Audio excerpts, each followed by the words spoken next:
Chapter 9. Thebes to Aswan, Part 1. Hurrying close upon the serenest of Egyptian sunsets came a night of storms. The wind got up about 10. By midnight the river was racing in great waves, and our dahabeah rolling at her moorings like a ship at sea. The sand, driving in furious gusts from the Libyan desert, dashed like hail against our cabin windows. Every moment we were either bumping against the bank or being rammed by our own felucca. At length, a little before dawn, a huge slice of the bank gave way, thundering like an avalanche upon our decks, whereupon Rais Hassan, being alarmed for the safety of the boat, hauled us up to a little sheltered nook a few hundred yards higher.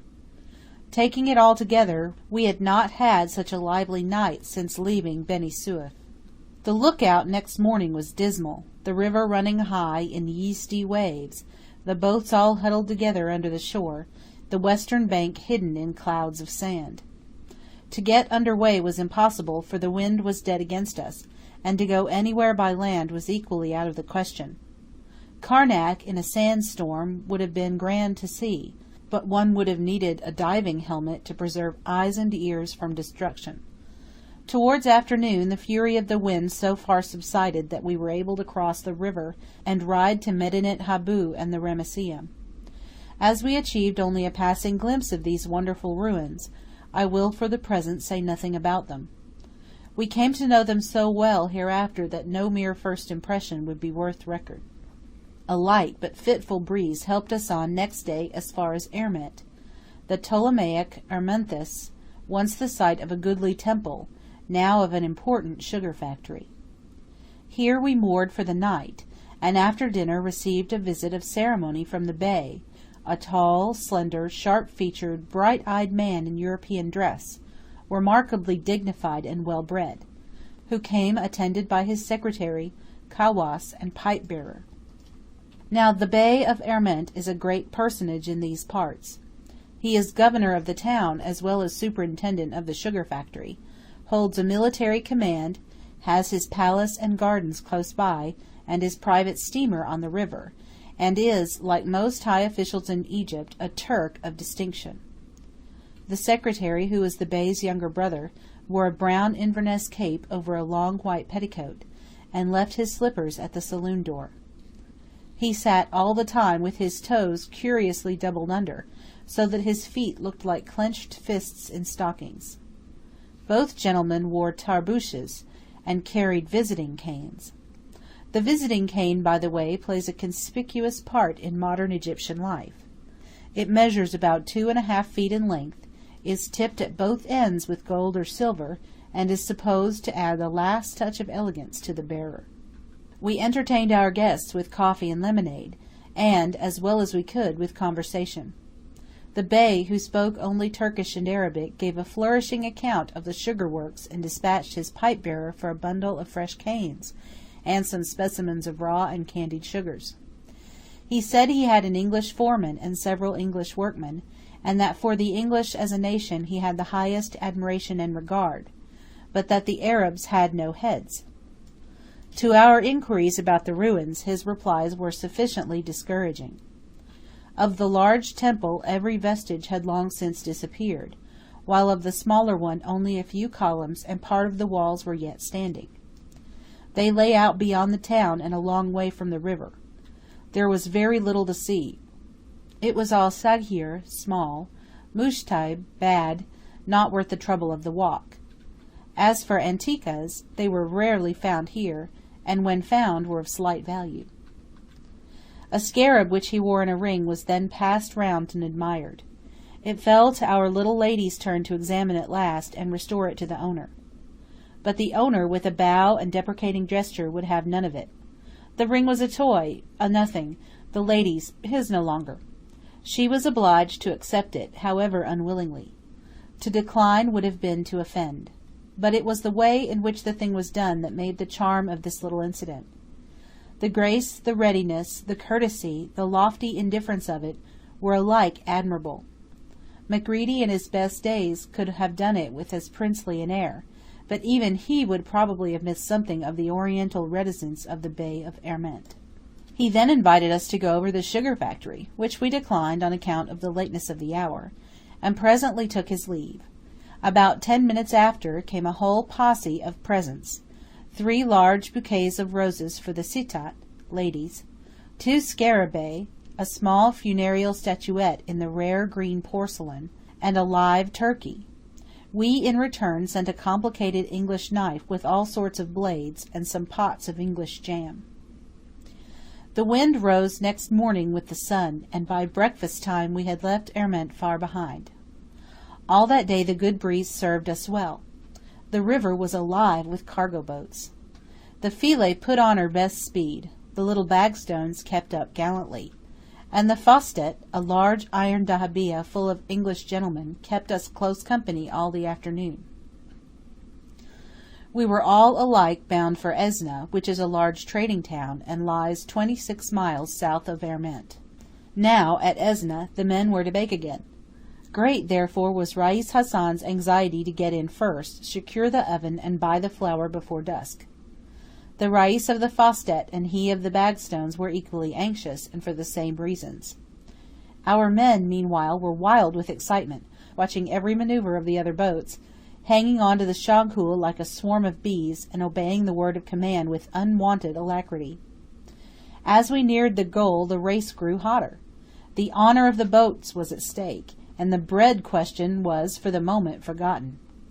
Finally, all 3 dahabeahs ran in abreast, and moored side by side in front of a row of little open cafés just outside the town. Esneh, of which the old Egyptian name was Sni, and the Roman name Latopolis, stands high upon the mounds of the ancient city. It is a large place, as large, apparently, as Minieh, and, like Minieh, it is the capital of a province. Here dragomans lay in provisions of limes, charcoal, flour, and livestock, for the Nubian journey, and crews bake for the last time before their return to Egypt. For in Nubia food is scarce, and prices are high, and there are no public ovens. It was about 5 o'clock on a market day when we reached Esneh, and the market was not yet over. Going up through the usual labyrinth of windowless mud alleys where the old men crouched, smoking under every bit of sunny wall, and the children swarmed like flies, and the cry for bakshish buzzed incessantly about our ears, we came to an open space in the upper part of the town, and found ourselves all at once in the midst of the market. Here were peasant folk selling farm produce, stall keepers displaying combs, looking glasses, gaudy printed handkerchiefs, and cheap bracelets of bone and coloured glass, camels lying at ease and snarling at every passer-by, patient donkeys, ownerless dogs, veiled women, blue and black-robed men, and all the common sights and sounds of a native market. Here, too, we found Rais Hassan bargaining for flour, Ptolemy haggling with a charcoal dealer, and the M.B.'s buying turkeys and geese for themselves and a huge store of tobacco for their crew. Most welcome sight of all, however, was a dingy chemist's shop about the size of a sentry box, over the door of which was suspended an Arabic inscription, while inside, robed all in black, sat a lean and grizzled Arab, from whom we bought a big bottle of rose water to make eye lotion for L's ophthalmic patients. Meanwhile there was a temple to be seen at Esneh, and this temple, as we had been told, was to be found close against the marketplace. We looked round in vain, however, for any sign of pylon or portico. The chemist said it was Kiryeb, which means near by. A camel driver pointed to a dilapidated wooden gateway in a recess between 2 neighbouring houses. A small boy volunteered to lead the way. We were greatly puzzled. We had expected to see the temple towering above the surrounding houses, as at Luxor, and could by no means understand how any large building to which that gateway might give access should not be visible from without. The boy, however, ran and thumped upon the gate, and shouted, "Abbas! Abbas!" Mehemet Ali, who was doing escort, added some thundering blows with his staff, and a little crowd gathered, but no Abbas came. The bystanders, as usual, were liberal with their advice, recommending the boy to climb over and the sailor to knock louder, and suggesting that Abbas the absent might possibly be found in a certain neighbouring café. At length I somewhat impatiently expressed my opinion that there was Mafish Berba, no temple at all, whereupon a dozen voices were raised to assure me that the Berba was no myth, that it was Kebir, big, that it was Quais, beautiful, and that all the Inglese came to see it. In the midst of the clamour, however, and just as we are about to turn away in despair, the gate creaks open, the gentlemen of the Fostet troop out in pug-ears and knickerbockers, and we are at last admitted. This is what we see. A little yard surrounded by mud walls, at the farther end of the yard a dilapidated doorway. Beyond the doorway a strange-looking, stupendous mass of yellow limestone masonry, long and low and level, and enormously massive. A few steps farther, and this proves to be the curved cornice of a mighty temple. A temple neither ruined nor defaced, but buried to the chin in the accumulated rubbish of a score of centuries. This part is evidently the portico. We stand close under a row of huge capitals. The columns that support them are buried beneath our feet. The ponderous cornice juts out above our heads. From the level on which we stand to the top of that cornice may measure about 25 feet. A high mud wall runs parallel to the whole width of the façade, leaving a passage of about 12 feet in breadth between the two. A low mud parapet and a handrail reach from capital to capital. All beyond is vague, cavernous, mysterious, a great shadowy gulf in the midst of which dim ghosts of many columns are darkly visible. From an opening between two of the capitals, a flight of brick steps leads down into a vast hall so far below the surface of the outer world, so gloomy, so awful that it might be the portico of Hades. Going down these steps we come to the original level of the temple.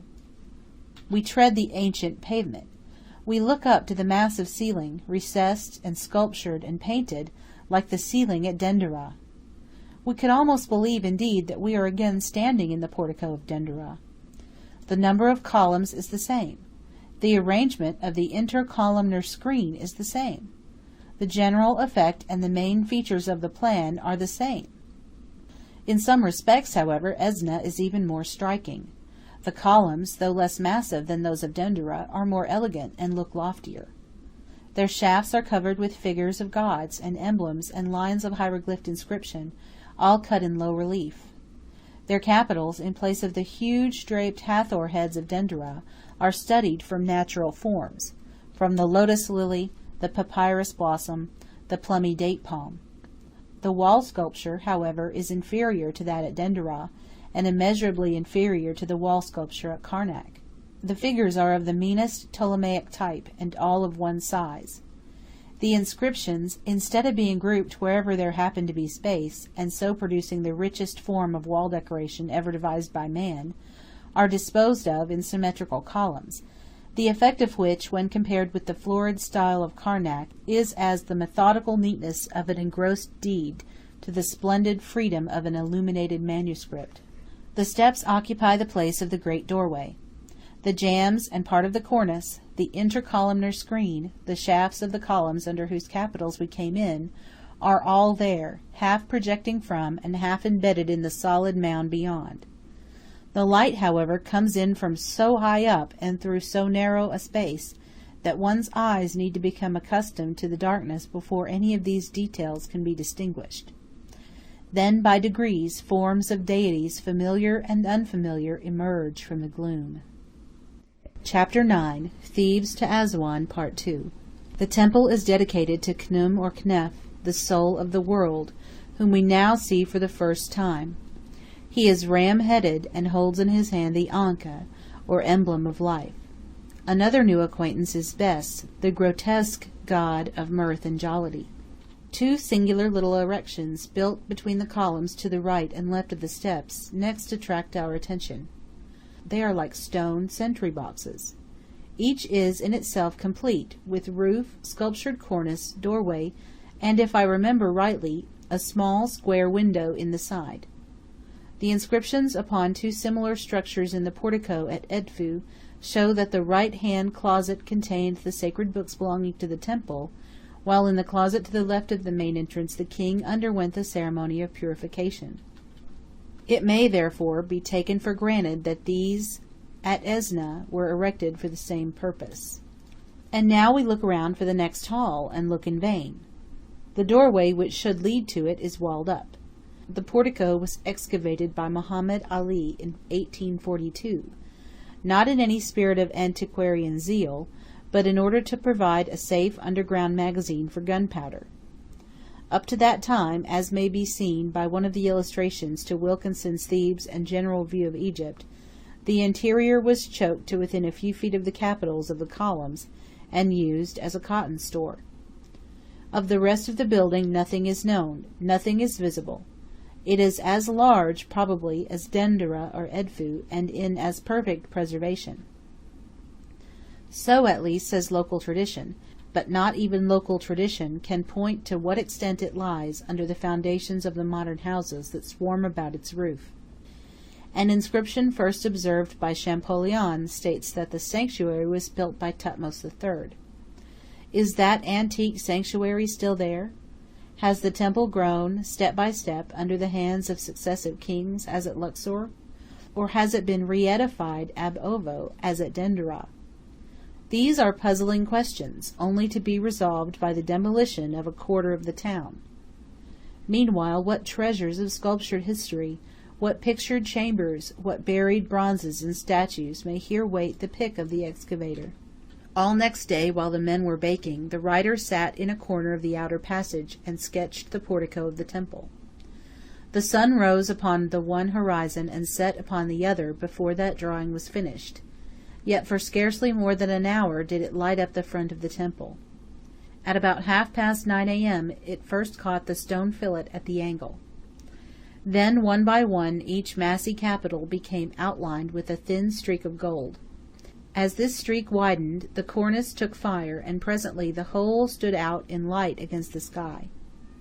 Slowly then, but quite perceptibly, the sun travelled across the narrow space overhead. The shadows became vertical, the light changed sides, and by 10 o'clock there was shade for the remainder of the day. Towards noon, however, the sun being then at its highest and the air transfused with light, the inner columns, swallowed up till now in darkness, became illuminated with a wonderful reflected light, and glowed out from the gloom like pillars of fire.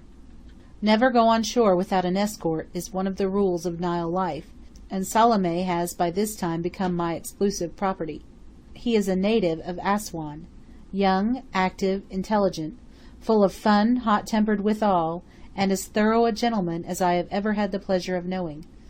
For a sample of his good breeding, take this day at Esna, a day which he might have idled away in the bazaars and cafes, and which it must have been dull work to spend cooped up between a mud wall and an outlandish berba, built by the jinns who reigned before Adam. Yet Salome betrays no discontent. Curled up in a shady corner, he watches me like a dog, is ready with an umbrella as soon as the sun comes round, and replenishes a water bottle or holds a colour box, as deftly as though he had been to the manor born. At 1 o'clock arrives my luncheon, enshrined in a pagoda of plates. Being too busy to leave off work, however, I put the pagoda aside, and dispatched Salome to the market to buy himself some dinner, for which purpose, wishing to do the thing handsomely, I present him with the magnificent sum of 2 silver piastres, or about 5 pence English. With this, he contrives to purchase 3 or 4 cakes of flabby native bread, a black-looking rissole of chopped meat and vegetables, and about a pint of dried dates. Knowing this to be a better dinner than my friend gets every day, knowing also that our sailors habitually eat at noon, I am surprised to see him leave these dainties untasted. In vain I say Bismillah, in the name of God, pressing him to eat in vocabulary phrases eked out with expressive pantomime. He laughs, shakes his head, and, asking permission to smoke a cigarette, protests he is not hungry. Thus 3 more hours go by. Accustomed to long fasting and absorbed in my sketch, I forget all about the pagoda, and it is past 4 o'clock, when I at length set to work to repair tissue at the briefest possible cost of time and daylight. And now the faithful Salome falls to with an energy that causes the cakes, the rissole, the dates to vanish as if by magic. Of what remains from my luncheon he also disposes in a trice. Never, unless in a pantomime, have I seen mortal man display so prodigious an appetite. I made Ptolemy scold him by and by for this piece of voluntary starvation. By my prophet, said he, am I a pig or a dog that I should eat when the cit was fasting? It was at Esna, by the way, that hitherto undiscovered curiosity, an ancient Egyptian coin, was offered to me for sale. The finder was digging for nitre, and turned it up at an immense depth below the mounds on the outskirts of the town. He volunteered to show the precise spot, and told his artless tale with childlike simplicity. Unfortunately, however, for the authenticity of this remarkable relic, it bore, together with the familiar profile of George IV, a superscription of its modest value, which was precisely 1 farthing. On another occasion, when we were making our long stay at Luxor, a coloured glass button of honest Birmingham make was brought to the boat by a fellah who swore that he himself found it upon a mummy in the tombs of the queens at Karnak Marais. The same man came to my tent one day while I was sketching, bringing with him a string of more than doubtful scarabs, all veritable antiques, of course, and backed up with undeniable pedigrees. La la, no, no. Bring me no more antiques, I said, gravely. They are old and worn out, and cost much money. Have you no imitation scarabs, new and serviceable, that one might wear without the fear of breaking them? These are imitations, O cit, was the ready answer. But you told me a moment ago they were genuine antiques. That was because I thought the cit wanted to buy antiques, he said, quite shamelessly. See now, I said, if you are capable of selling me new things for old, how can I be sure you would not sell me old things for new? To this he replied by declaring that he had made the scarabs himself. Then, fearing I should not believe him, he pulled a scrap of coarse paper from his bosom, borrowed one of my pencils, and drew an asp, an ibis, and some other common hieroglyphic forms with tolerable dexterity. Now you believe? He asked triumphantly. I see that you can make birds and snakes, I replied, but that neither proves you can cut scarabs, nor that these scarabs are new. Nay, cit, I made them with these hands. I made them but the other day. By Allah, they cannot be newer.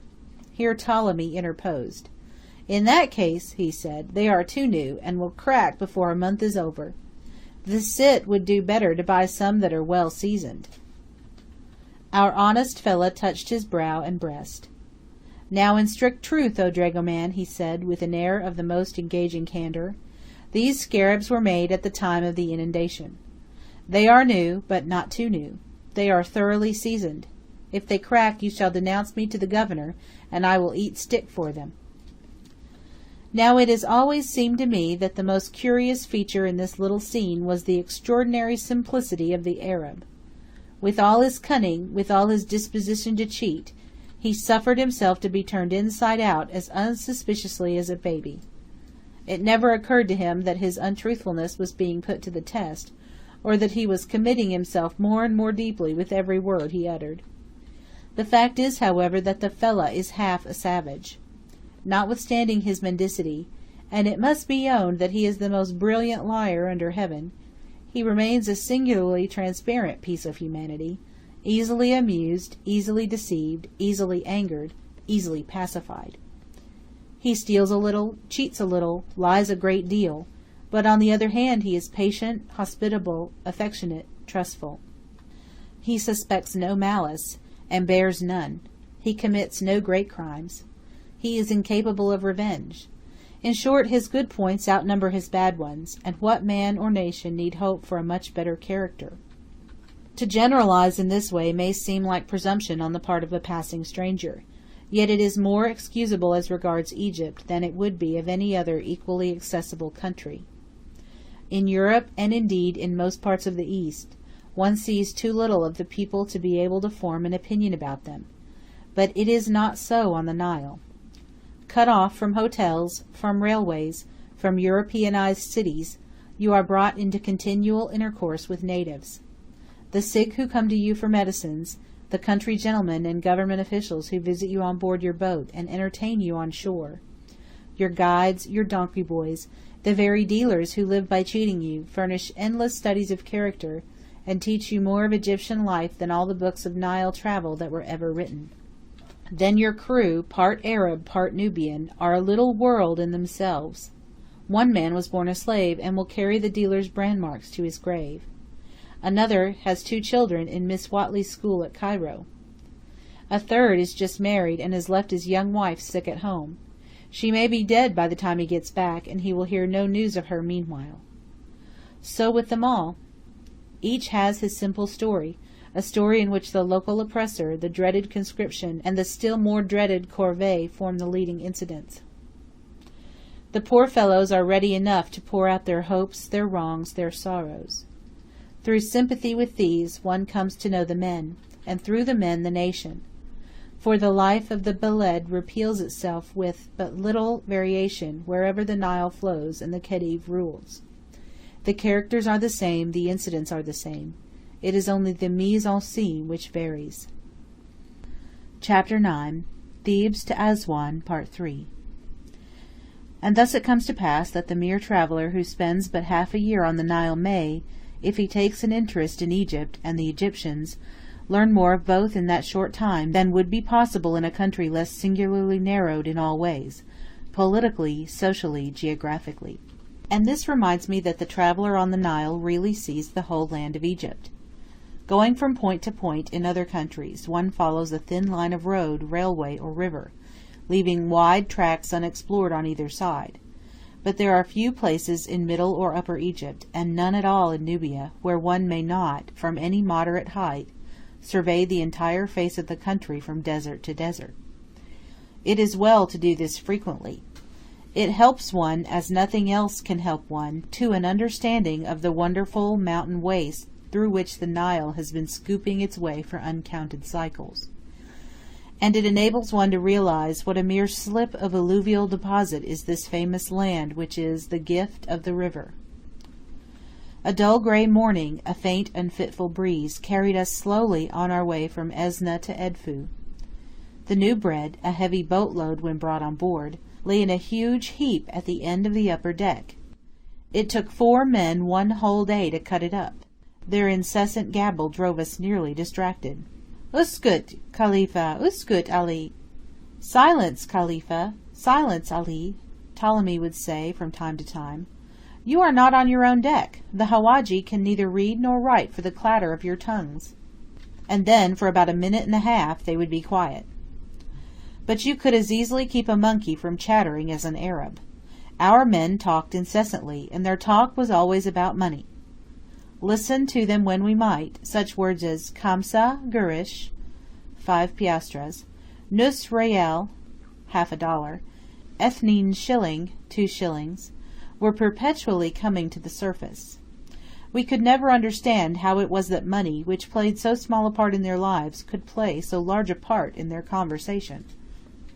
It was about midday when we passed El Kab, the ancient Ilitheus, a rocky valley narrowing inland, a sheikh's tomb on the mountain ridge above, a few clumps of date palms, some remains of what looked like a long, crude brick wall running at right angles to the river, and an isolated mass of hollowed limestone rock left standing apparently in the midst of an exhausted quarry, were all that we saw of El Kab as the dahabeah glided by. And now, as the languid afternoon wears on, the propylons of Edfu loom out of the misty distance. We have been looking for them long enough before they come in sight, calculating every mile of the way, every minute of the daylight. The breeze, such as it was, has dropped now. The river stretches away before us, smooth and oily as a pond. 9 of the men are tracking. Will they pull us to Edfu in time to see the temple before nightfall? Rais Hassan looks doubtful, but takes refuge, as usual, in Inshallah, God willing. Ptolemy talks of landing a sailor to run forward and order donkeys. Meanwhile the Philae creeps lazily on, the sun declines unseen behind a filmy veil, and those 2 shadowy towers, rising higher and ever higher on the horizon, look grey and ghostly and far distant still. Suddenly the trackers stop, look back, shout to those on board, and begin drawing the boat to shore. Rais Hassan points joyously to a white streak breaking across the smooth surface of the river about half a mile behind. The Fostat sailors are already swarming aloft, the Bagstone's trackers are making for home, our own men are preparing to fling in the rope and jump on board as the Philae nears the bank. For the capricious wind that always springs up when we don't want it is coming. And now the Fostat, being hindmost, flings out her big sail and catches the first puff. The Bagstone's turn comes next. The Philae shakes her wings free and shoots ahead, and in fewer minutes than it takes to tell, we are all three scudding along before a glorious breeze. The great towers that showed so far away half an hour ago are now close at hand. There are palm woods about their feet, and clustered huts, from the midst of which they tower up against the murky sky magnificently. Soon they are passed and left behind, and the grey twilight takes them, and we see no more. Then night comes on, cold and starless, yet not too dark for going as fast as wind and canvas will carry us. And now, with that irrepressible instinct of rivalry that flesh, especially flesh on the Nile, is heir to, we quickly turn our good going into a trial of speed. It is no longer a mere business-like devotion to the matter at hand. It is a contest for glory. It is the Philae against the Fostat, and the Bagstones against both. In plain English, it is a race. The two leading dahabeahs are pretty equally matched. The Philae is larger than the Fostat, but the Fostat has a bigger mainsail. On the other hand, the Fostat is an iron boat, whereas the Philae, being wooden built, is easier to pull off a sandbank, and lighter in hand. The Bagstones carries a capital mainsail, and can go as fast as either upon occasion. Meanwhile, the race is one of perpetually varying fortunes. Now the Fostat shoots ahead, now the Philae. We pass and repass, take the wind out of one another's sails, economize every curve, hoist every stitch of canvas, and, having identified ourselves with our boats, are as eager to win as if a great prize depended on it. Under these circumstances, to dine is difficult, to go to bed superfluous, to sleep impossible. As for mooring for the night, it is not to be thought of for a moment. Having begun the contest, we can no more help going than the wind can help blowing, and our crew are as keen about winning as ourselves. As night advances, the wind continues to rise, and our excitement with it. Still the boats chase each other along the dark river, scattering spray from their bows and flinging out broad foam tracks behind them. Their cabin windows, all alight within, cast flickering flames upon the waves below. The coloured lanterns at their mastheads, orange, purple, and crimson, burn through the dusk like jewels. Presently the mist blows off, the sky clears, the stars come out, the wind howls, the casements rattle, the tiller scroops, the sailors shout and race and bang the ropes about overhead, while we, sitting up in our narrow berths, spend half the night watching from our respective windows. In this way some hours go by. Then, about 3 in the morning, with a shock, a recoil, a yell, and a scuffle, we all three rush headlong upon a sandbank. The men fly to the rigging and furl the flapping sail. Some seize punting poles. Others, looking like full-grown imps of darkness, leave overboard and set their shoulders to the work. A strophe and antistrophe of grunts are kept up between those on deck and those in the water. Finally, after some 10 minutes' frantic struggle, the Philae slips off, leaving the other two aground in the middle of the river. Towards morning, the noisy night having worn itself away, we all fall asleep, only to be roused again by Ptolemy's voice at 7, proclaiming aloud that the Bagstones and Fostat are once more close upon our heels, that Silsilis and Komambu are passed and left behind, that we have already put 46 miles between ourselves and Edfu, and that the good wind is still blowing. We are now within 15 miles of Aswan. The Nile is narrow here, and the character of the scenery has quite changed. Our view is bounded on the Arabian side by a near range of black granitic mountains, while on the Libyan side lies a chain of lofty sand hills, each curiously capped by a crown of dark boulders. On both banks the river is thickly fringed with palms. Meanwhile the race goes on. Last night it was sport. Today it is earnest. Last night we raced for glory, today we race for a stake. "A guinea for Rais Hassan if we get first to Aswan." Rais Hassan's eyes glisten. No need to call up the dragoman to interpret between us. The look, the tone, are as intelligible to him as the choicest Arabic, and the magical word guinea stands for sovereign now, as it stood for £1 in the days of Nelson and Abercrombie. He touches his head and breast, casts a backward glance at the pursuing dahabiyas, a forward glance in the direction of Aswan, kicks off his shoes, ties a handkerchief about his waist, and stations himself at the top of the steps leading to the upper deck. By the light in his eye and the set look about his mouth, Rais Hassan means winning. Now, to be first in Aswan means to be first on the governor's list, and first up the cataract. And as the passage of the cataract is some 2 or 3 days' work, this little question of priority is by no means unimportant. Not for 5 times the promised guinea would we have let the Fawstet slip in first, and so be kept waiting our turn on the wrong side of the frontier. And now, as the sun rises higher, so the race waxes hotter. At breakfast time we were 15 miles from Aswan. Now the 15 miles have gone down to 10, and when we reach yonder headland they will have dwindled to 7. It is plain to see, however, that as the distance decreases between ourselves and Aswan, so also it decreases between ourselves and the Fawstet. Rais Hassan knows it. I see him measuring the space by his eye. I see the frown settling on his brow. He is calculating how much the Fawstet gains in every quarter of an hour, and how many quarters we are yet distant from the goal. For no Arab sailor counts by miles, he counts by time, and by the reaches in the river, and these may be taken at a rough average of 3 miles each. When, therefore, our captain, in reply to an oft-repeated question, says we have yet 2 bends to make, we know that we are about 6 miles from our destination. 6 miles, and the Fawstet creeping closer every minute! Just now we were all talking eagerly, but as the end draws near, even the sailors are silent. Rais Hassan stands motionless at his post, on the lookout for shallows.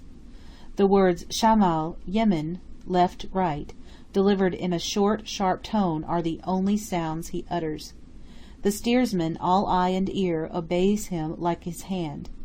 The sailors squat in their places, quiet and alert as cats. And now it is no longer 6 miles but 5, no longer 5 but 4. The Fawstet, thanks to her bigger sail, has well nigh overtaken us, and the Bagstones is not more than 100 yards behind the Fawstet. On we go, however, past palm woods of nobler growth than any we have yet seen, past forlorn, homeward-bound dahabiyas lying to against the wind, past native boats and riverside huts and clouds of driving sand, till the corner is turned, and the last reach gained, and the minarets of Aswan are seen as through a shifting fog in the distance. The ruined tower crowning yonder promontory stands over against the town, and those black specks midway in the bed of the river are the first outlying rocks of the cataract.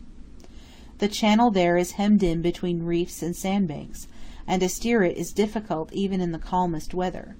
Still our canvas strains to the wind, and the Philae rushes on full tilt like a racer at the hurdles. Every eye is now turned upon Rais Hassan, and Rais Hassan stands rigid like a man of stone.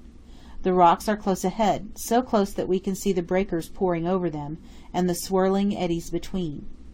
Our way lies through an opening between the boulders. Beyond that opening the channel turns off sharply to the left. It is a point at which everything will depend on the shifting of the sail. If done too soon, we miss the mark; if too late, we strike upon the rocks. Suddenly our captain flings up his hand, takes the stairs at a bound, and flies to the prow. The sailors spring to their feet, gathering some round the shoghool, and some round the end of the yard. The Fawstet is up beside us. The moment for winning or losing is come. And now, for a couple of breathless seconds, the 2 dahabiyas plunge onward side by side, making for that narrow passage which is only wide enough for one. Then the iron boat, shaving the sandbank to get a wider berth, shifts her sail first, and shifts it clumsily, breaking or letting go her shoghool. We see the sail flap, and the rope fly, and all hands rushing to retrieve it. In that moment Rais Hassan gives the word. The Philae bounds forward, takes the channel from under the very bows of the Fawstet, changes her sail without a hitch, and dips right away down the deep water, leaving her rival hard and fast among the shallows. The rest of the way is short and open. In less than 5 minutes we have taken in our sail, paid Rais Hassan his well-earned guinea, and found a snug corner to moor in. And so ends our memorable race of nearly 68 miles from Edfu to Assuan. Chapter 10. Assuan and Elephantine. Part 1. The green island of Elephantine, which is about a mile in length, lies opposite Assuan and divides the Nile in 2 channels. The Libyan and Arabian deserts, smooth amber sand slopes on the one hand, rugged granite cliffs on the other, come down to the brink on either side. On the Libyan shore a sheikh's tomb, on the Arabian shore a bold fragment of Moorish architecture, with ruined arches open to the sky, crown 2 opposing heights, and keep watch over the gate of the cataract. Just under the Moorish ruin, and separated from the river by a slip of sandy beach, lies Assuan. A few scattered houses, a line of blank wall, the top of a minaret, the dark mouths of 1 or 2 gloomy alleys, are all that one sees of the town from the mooring place below. The black boulders close against the shore, some of which are superbly hieroglyphed, glisten in the sun like polished jet. The beach is crowded with bales of goods, with camels laden and unladen, with turbaned figures coming and going, with damaged cargo boats lying up high and dry and half heeled over in the sun. Others, moored close together, are taking in or discharging cargo. A little apart from these lie some 3 or 4 dahabiyas flying English, American, and Belgian flags. Another has cast anchor over the way at Elephantine. Small rowboats cross and recross, meanwhile, from shore to shore. Dogs bark, camels snort and snarl, donkeys bray, and clamorous curiosity dealers scream, chatter, hold their goods at arm's length, battle and implore to come on board, and are only kept off the landing plank by means of 2 big sticks in the hands of 2 stalwart sailors. Things offered for sale at Assuan are altogether new and strange. Here are no scarabæi, no funerary statuettes, no bronze or porcelain gods, no relics of a past civilization, but on the contrary such objects as speak only of a rude and barbarous present. Ostrich eggs and feathers, silver trinkets of rough Nubian workmanship, spears, bows, arrows, bucklers of rhinoceros hide, ivory bracelets cut solid from the tusk, porcupine quills, baskets of stained and plated wreaths, gold nose rings, and the like. One old woman has a Nubian lady's dressing case for sale, an uncouth, fetish-like object with a cushion for its body, and a top knot of black feathers. The cushion contains 2 coal bottles, a bodkin, and a bone comb. But the noisiest dealer of the lot is an impish boy blessed with the blackest skin and the shrillest voice ever brought together in one human being. His simple costume consists of a tattered shirt and a white cotton skullcap, his stock in trade of a greasy leather fringe tied to the end of a stick. Flying from window to window of the saloon on the side next to the shore, scrambling up the bows of a neighbouring cargo boat so as to attack us in the rear, thrusting his stick and fringe in our faces whichever way we turn, and pursuing us with eager cries of "Madame Nubia! Madame Nubia!" he skips and screams and grins like an ubiquitous goblin, and throws every competitor into the shade. Having seen a similar fringe in the collection of a friend at home, I at once recognized in Madame Nubia one of those curious girdles which, with the addition of a necklace and a few bracelets, form the entire wardrobe of little girls south of the cataract. They vary in size according to the age of the wearer, the largest being about 12 inches in depth and 25 in length. A few are ornamented with beads and small shells, but these are parures de luxe. The ordinary article is cheaply and unpretentiously trimmed with castor oil. That is to say, the girdle when new is well soaked in the oil which softens and darkens the leather, besides adding a perfume dear to native nostrils. For the Nubian who grows his own plants and bruises his own berries, this odor is delicious. He reckons castor oil among his greatest luxuries. He eats it as we eat butter. His wives saturate their plaited locks in it. His little girls perfume their fingers with it. His boys anoint their bodies with it. His home, his breath, his garments, his food are redolent of it. It pervades the very air in which he lives and has his being. Happy the European traveller who, while his lines are cast in Nubia, can train his degenerate nose to delight in the aroma of castor oil. The march of civilization is driving these fringes out of fashion on the frontier.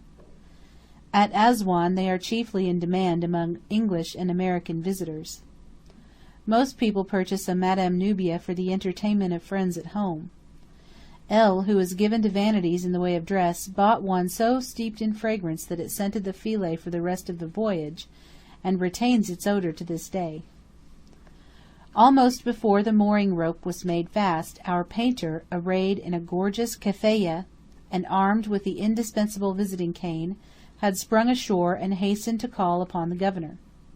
A couple of hours later, the governor, having promised to send at once for the Sheikh of the Cataract and to forward our going by all means in his power, returned the visit. He brought with him the Mudir and Kadi of Aswan, each attended by his pipe-bearer. We received our guests with due ceremony in the saloon. The great men placed themselves on one of the side divans, and the painter opened the conversation by offering them champagne, claret, port, sherry, curaçao, brandy, whiskey, and Angostura bitters. Ptolemy interpreted. The governor laughed. He was a tall young man, graceful, lively, good-looking, and black as a crow. The Kadi and Mudir, both elderly Arabs, yellow, wrinkled, and precise, looked shocked at the mere mention of these unholy liquors. Somebody then produced lemonade. The governor turned briskly towards the speaker. "Gazoso?" he said interrogatively. To which Ptolemy replied, "Aywa, yes, gazoso." Aerated lemonade and cigars were then brought. The governor watched the process of uncorking with a face of profound interest, and drank with the undisguised greediness of a schoolboy. Even the Kadi and Mudir relaxed somewhat of the gravity of their demeanour. To men whose habitual drink consists of lime water and sugar, bottled lemonade represents champagne mousseau of the choicest brand. Then began the usual attempts at conversation, and only those who have tried small talk by proxy know how hard it is to supply topics, suppress yawns, and keep up an animated expression of countenance while the civilities on both sides are being interpreted by a dragoman. We began, of course, with the temperature, for in Egypt, where it never rains and the sun is always shining, the thermometer takes the place of the weather as a useful platitude. Knowing that Aswan enjoys the hottest reputation of any town on the surface of the globe, we were agreeably surprised to find it no warmer than England in September. The governor accounted for this by saying he had never known so cold a winter. We then asked the usual questions about the crops, the height of the river, and so forth, to all of which he replied with the ease and bonhomie of a man of the world. Nubia, he said, was healthy. The date harvest had been abundant, the corn promised well, the Sudan was quiet and prosperous. Referring to the new postal arrangements, he congratulated us on being able to receive and post letters at the Second Cataract. He also remarked that the telegraph wires were now in working order as far as Khartoum. We then asked how soon he expected the railway to reach Aswan, to which he replied, in 2 years at latest. At length our little stock of topics came to an end, and the entertainment flagged. "What shall I say next?" asked the dragoman. "Tell him we particularly wish to see the slave market." The smile vanished from the governor's face. The Mudir set down a glass of fizzing lemonade, untasted. The Kadi all but dropped his cigar. If a shell had burst in the saloon, their consternation could scarcely have been greater. The governor, looking grave, was the first to speak. "He says there is no slave trade in Egypt, and no slave market in Aswan," interpreted Ptolemy. Now, we had been told in Cairo, on excellent authority, that slaves were still bought and sold here, though less publicly than of old, and that of all the sights a traveller might see in Egypt, this was the most curious and pathetic. "No slave market?" we repeated, incredulously. The governor, the Kadi, and the Mudir shook their heads, and lifted up their voices, and said all together like a trio of mandarins in a comic opera, La la la, ma fiche bazaar, ma fiche bazaar. No, no, no, no bazaar, no bazaar. We endeavoured to explain that in making this inquiry we desired neither the gratification of an idle curiosity, nor the furtherance of any political views. Our only object was sketching. Understanding, therefore, that a private bazaar still existed in Aswan. This was too much for the judicial susceptibilities of the Cadi. He would not let Ptolemy finish. There is nothing of the kind, he interrupted, puckering his face into an expression of such virtuous horror as might become a reformed New Zealander on the subject of cannibalism. It is unlawful, unlawful. An awkward silence followed. We felt we had committed an enormous blunder, and were disconcerted accordingly. The governor saw, and with the best grace in the world took pity upon, our embarrassment. He rose, opened the piano, and asked for some music, whereupon the little lady played the liveliest thing she could remember, which happened to be a waltz by Verdi. The governor, meanwhile, sat beside the piano, smiling and attentive. With all his politeness, however, he seemed to be looking for something, to be not altogether satisfied. There was even a shade of disappointment in the tone of his kether, Cairo, kether, when the waltz finally exploded in a shower of arpeggios. What could it be? Was it that he wished for a song, or would a pathetic air have pleased him better? Not a bit of it. He was looking for what his quick eye presently detected, namely some printed music which he seized triumphantly and placed before the player. What he wanted was music played from a book. Being asked whether he preferred a lively or plaintive melody, he replied that he did not care so long as it was difficult. Now it chanced that he had pitched upon a volume of Wagner, so the little lady took him at his word and gave him a dose of Tannhäuser. Strange to say, he was delighted. He showed his teeth, he rolled his eyes, he uttered the long-drawn ah, which in Egypt signifies applause. The more crabbed, the more far-fetched, the more unintelligible the movement, the better, apparently, he liked it. I never think of Aswan, but I remember that curious scene.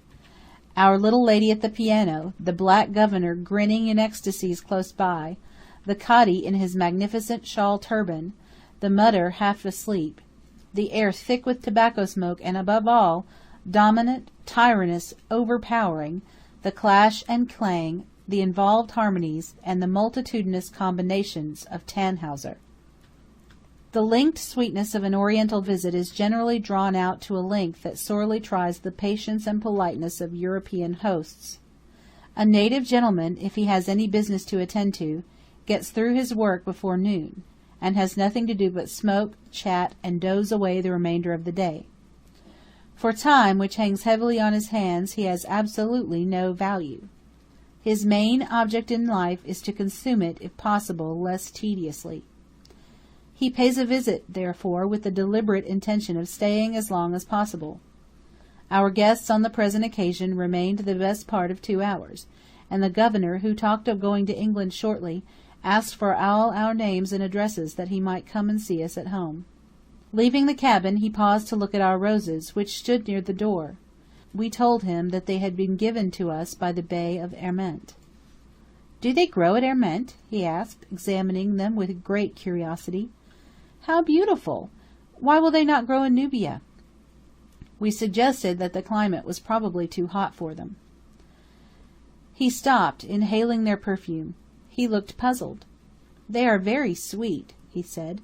"Are they roses?" The question gave us kind of a shock. We could hardly believe we had reached a land where roses were unknown. Yet the governor, who had smoked a rose-water narghileh, and drunk rose sherbet, and eaten conserve of roses all his days, recognized them by their perfume only. He had never been out of Aswan in his life, not even as far as Erment, and he had never seen a rose in bloom. Chapter 10 Aswan and Elephantine, Part 2. We had hoped to begin the passage of the cataract on the morning of the day following our arrival at the frontier, but some other dahabeah, it seemed, was in the act of fighting its way up to Philae. Until that boat was through, neither the Sheikh nor his men would be ready for us. At 8 o'clock in the morning of the next day but one, however, they promised to take us in hand. We were to pay £12 English for the double journey, that is to say, 9 down and the remaining 3 on our return to Assuan. Such was the treaty conducted between ourselves and the Sheikh of the Cataract at a solemn conclave over which the governor, assisted by the Cadi and Mudir, presided. Having a clear day to spend at Assuan, we of course gave part thereof to Elephantine, which in the inscriptions is called Abu, or the Ivory Island. There may perhaps have been a depot or treasure city here for the precious things of the upper Nile country, the gold of Nubia, and the elephant tusks of Cush. It is a very beautiful island, rugged and lofty to the south, low and fertile to the north, with an exquisitely varied coastline full of wooded creeks and miniature beaches, in which one might expect at any moment to meet Robinson Crusoe with his goatskin umbrella, or Man Friday bending under a load of faggots. They are all Fridays here, however, for Elephantine, being the first Nubian outpost, is peopled by Nubians only.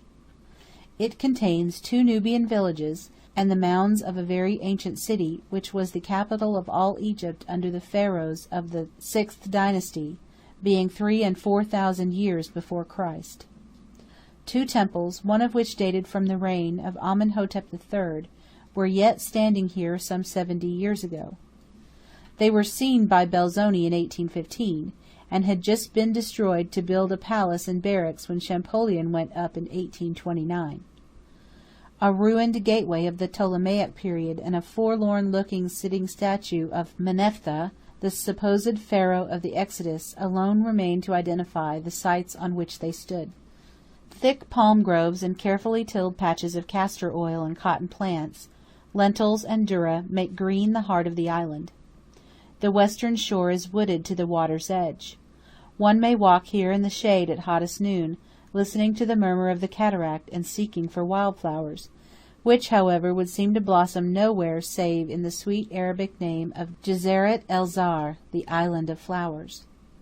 Upon the high ground at the southern extremity of the island, among rubbish heaps and bleached bones and human skulls, and the sloughed skins of snakes, and piles of party-coloured potsherds, we picked up several bits of inscribed terracotta, evidently fragments of broken vases.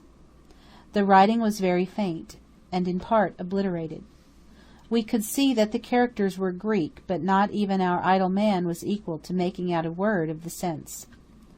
Believing them to be mere disconnected scraps to which it would be impossible to find the corresponding pieces, taking it for granted also that they were of comparatively modern date, we brought away some 3 or 4 as souvenirs of the place, and thought no more about them. We little dreamed that Dr. Birch, in his cheerless official room at the British Museum so many thousand miles away, was at this very time occupied in deciphering a collection of similar fragments, nearly all of which had been brought from this same spot. Of the curious interest attaching to these illegible scrawls, of the importance they were shortly to acquire in the eyes of the learned, of the possible value of any chance additions to their number we knew, and could know nothing. 6 months later we lamented our ignorance and our lost opportunities.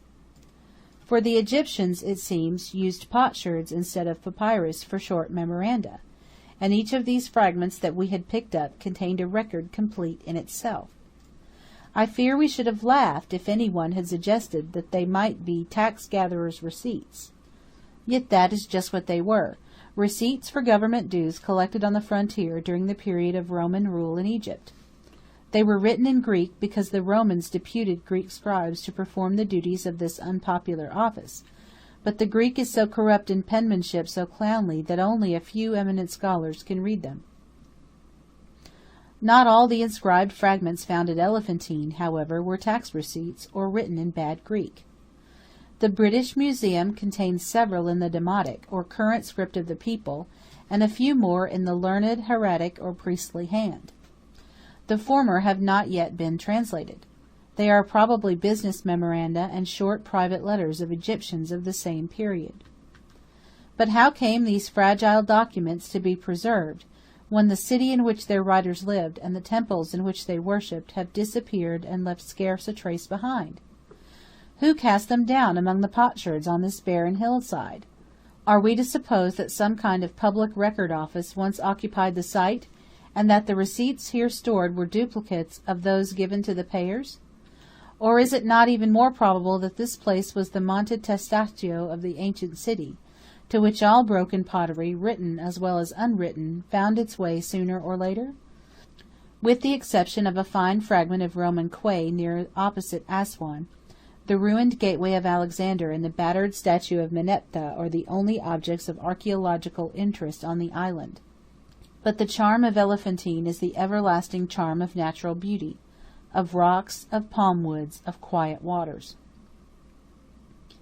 The streets of Aswan are just like the streets of every other mud town on the Nile. The bazaars reproduce the bazaars of Minieh and Siout. The environs are noisy with cafes and dancing girls, like the environs of Esna and Luxor. Into the mosque, where some kind of service was going on, we peeped without entering. It looked cool and clean and spacious, the floor being covered with fine matting, and some scores of ostrich eggs depending from the ceiling. In the bazaars we bought baskets and mats of Nubian manufacture, woven with the same reeds, dyed with the same colours, shaped after the same models as those found in the tombs at Thebes. A certain oval basket with a vaulted cover, of which specimens are preserved in the British Museum, seems still to be the pattern most in demand at Aswan. The basket makers have neither changed their fashion, nor the buyers their taste, since the days of Ramses the Great. Here also, at a little cupboard of a shop near the shoe bazaar, we were tempted to spend a few pounds in ostrich feathers, which are conveyed to Aswan by traders from the Sudan. The merchant brought out a feather at a time, and seemed in no haste to sell. We also affected indifference. The haggling on both sides was tremendous. The bystanders, as usual, were profoundly interested, and commented on every word that passed. At last we carried away an armful of splendid plumes, most of which measured from 2½ to 3 feet in length. Some were pure white, others white tipped with brown. They had been neither cleaned nor curled, but were just as they came from the hands of the ostrich hunters. By far the most amusing sight in Aswan was the traders' camp down near the landing place. Here were Abyssinians like slender-legged baboons, wild-looking Bisharia and Ababda Arabs with flashing eyes and flowing hair, sturdy Nubians the colour of a Barbadian bronze, and natives of all tribes and shades, from Kordofan and Sennar, the deserts of Bahuda and the banks of the blue and white Niles. Some were returning from Cairo, others were on their way thither. Some, having disembarked their merchandise at Mahata, a village on the other side of the cataract, had come across the desert to re-embark it at Aswan. Others had just disembarked theirs at Aswan, in order to re-embark it at Mahata. Meanwhile they were living sub Jove, each entrenched in his own little redoubt of piled-up bales and packing-cases, like a spider in the centre of his web, each provided with his kettle and coffee-pot, and an old rug to sleep and pray upon. One sulky old Turk had fixed up a roof of matting, and furnished his den with a kafas, or palm-wood couch, but he was a self-indulgent exception to the rule. Some smiled, some scowled, when we passed through the camp. One offered us coffee. Another, more obliging than the rest, displayed the contents of his packages. Great bundles of lion and leopard skin, bales of cotton, sacks of henna leaves, elephant tusks swathed in canvas and matting, strewed the sandy bank. Of gum arabic alone there must have been several hundred bales, each bale sewn up in a rawhide and tied with thongs of hippopotamus leather. Towards dusk, when the camp fires were alight and the evening meal was in course of preparation, the scene became wonderfully picturesque. Lights gleamed, shadows deepened, strange figures stalked to and fro, or squatted in groups amid their merchandise. Some were baking flat cakes, others stirring soup or roasting coffee. A hole scooped in the sand, a couple of stones to support the kettle, and a handful of dry sticks served for kitchen range and fuel. Meanwhile, all the dogs in Aswan prowled round the camp, and a jargon of barbaric tongues came and went with the breeze that followed the sunset. I must not forget to add that among this motley crew we saw 2 brothers, natives of Khartoum. We met them first in the town and afterwards in the camp. They wore voluminous white turbans, and flowing robes of some kind of creamy cashmere cloth.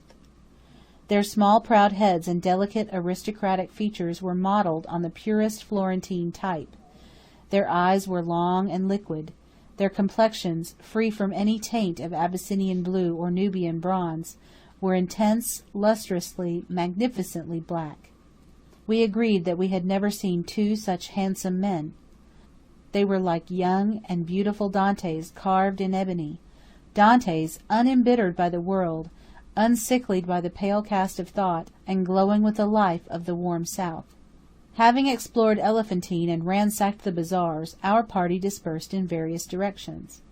Some gave the remainder of the day to letter-writing. The painter, bent on sketching, started off in search of a jackal-haunted ruin up a wild ravine on the Libyan side of the river. The writer and the idle man boldly mounted camels and rode out into the Arabian desert. Now the camel riding that is done in Aswan is of the most commonplace description, and bears to genuine desert travelling about the same relation that half an hour on the Mer de Glace bears to the passage of the Morteretsch Glacier on the ascent of Monte Rosa. The short cut from Aswan to Philae, or at least the ride to the granite quarries, forms part of every dragoman's programme, and figures as the crowning achievement of every Cook's tourist. The Arabs themselves perform these little journeys much more pleasantly and expeditiously on donkeys. They take good care, in fact, never to scale the summit of a camel if they can help it.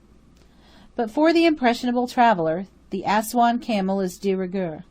In his interests are those snarling quadrupeds, betasseled and berugged, taken from their regular work, and paraded up and down the landing place. To transport cargoes disembarked above and below the cataract is their vocation. Taken from this honest calling to perform in an absurd little drama got up especially for the entertainment of tourists, it is no wonder if the beasts are more than commonly ill-tempered. They know the whole proceeding to be essentially cockney, and they resent it all accordingly. The ride, nevertheless, has its advantages, not the least being that it enables one to realize the kind of work involved in any of the regular desert expeditions. At all events, it entitles one to claim an acquaintance with the ship of the desert, and bearing in mind the probable inferiority of the specimen, to form an exped judgment of his qualifications. The camel has its virtues, so much at least must be admitted, but they do not lie upon the surface. My Buffon tells me, for instance, that he carries a fresh-water cistern in his stomach, which is meritorious.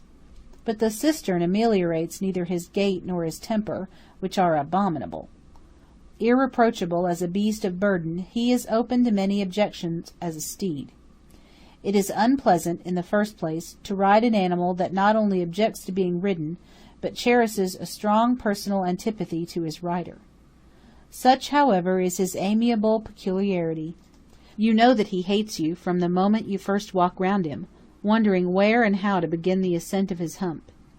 He does not, in fact, hesitate to tell you so in the roundest terms.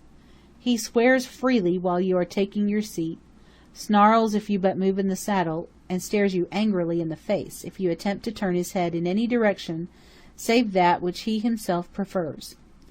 Should you persevere, he tries to bite your feet. If biting your feet does not answer, he lies down. Now, the lying down and getting up of a camel are performances designed for the express purpose of inflicting grievous bodily harm upon his rider. Thrown twice forward and twice backward, punched in his wind and damaged in his spine, the luckless novice receives 4 distinct shocks, each more violent and unexpected than the last. For this execrable hunchback is fearfully and wonderfully made. He has a superfluous joint somewhere in his legs, and uses it to revenge himself upon mankind. His paces, however, are more complicated than his joints, and more trying than his temper. He has 4. A short walk, like the rolling of a small boat in a chopping sea, a long walk, which dislocates every bone in your body, a trot that reduces you to imbecility, and a gallop that is sudden death. One tries in vain to imagine a crime for which the peine forte dure of 16 hours on camelback would not be a full and sufficient expiation. It is a punishment to which one would not willingly be the means of condemning any human being, not even a reviewer. Chapter 10 Aswan and Elephantine, Part 3. They had been down on the bank for hire all day long. Brown camels and white camels, shaggy camels and smooth camels, all with gay worsted tassels on their heads, and rugs flung over their high wooden saddles by way of housings.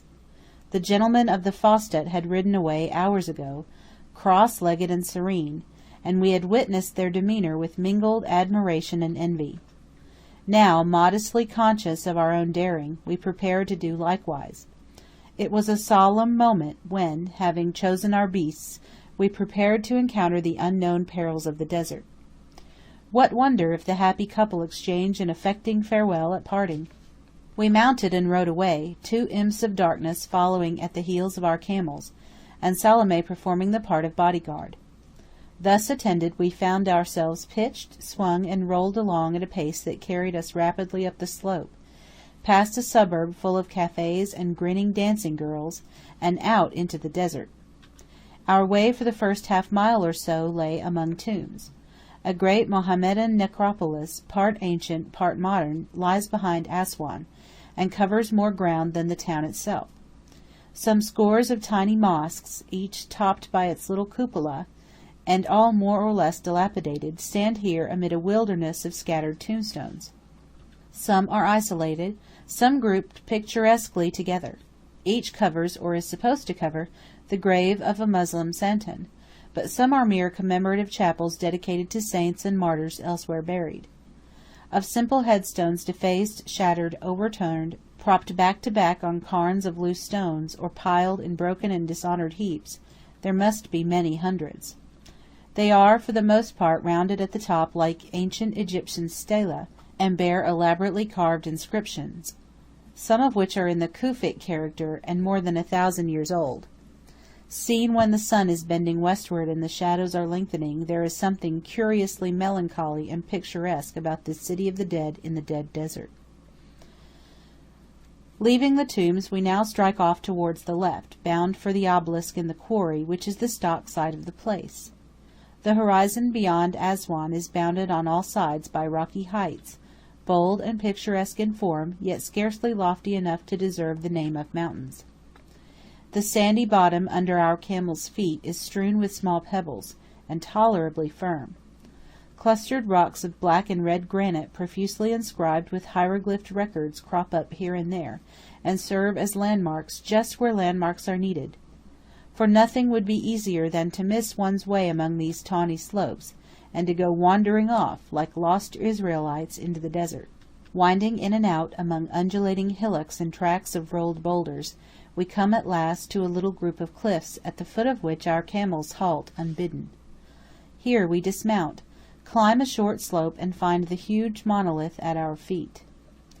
Being cut horizontally, it lies half buried in drifted sand, with nothing to show that it is not wholly disengaged and ready for transport. Our books tell us, however, that the undercutting has never been done, and that it is yet one with the granite bottom on which it seems to lie. Both ends are hidden, but one can pay some 60 feet of its yet visible surface. That surface bears the tool marks of the workman.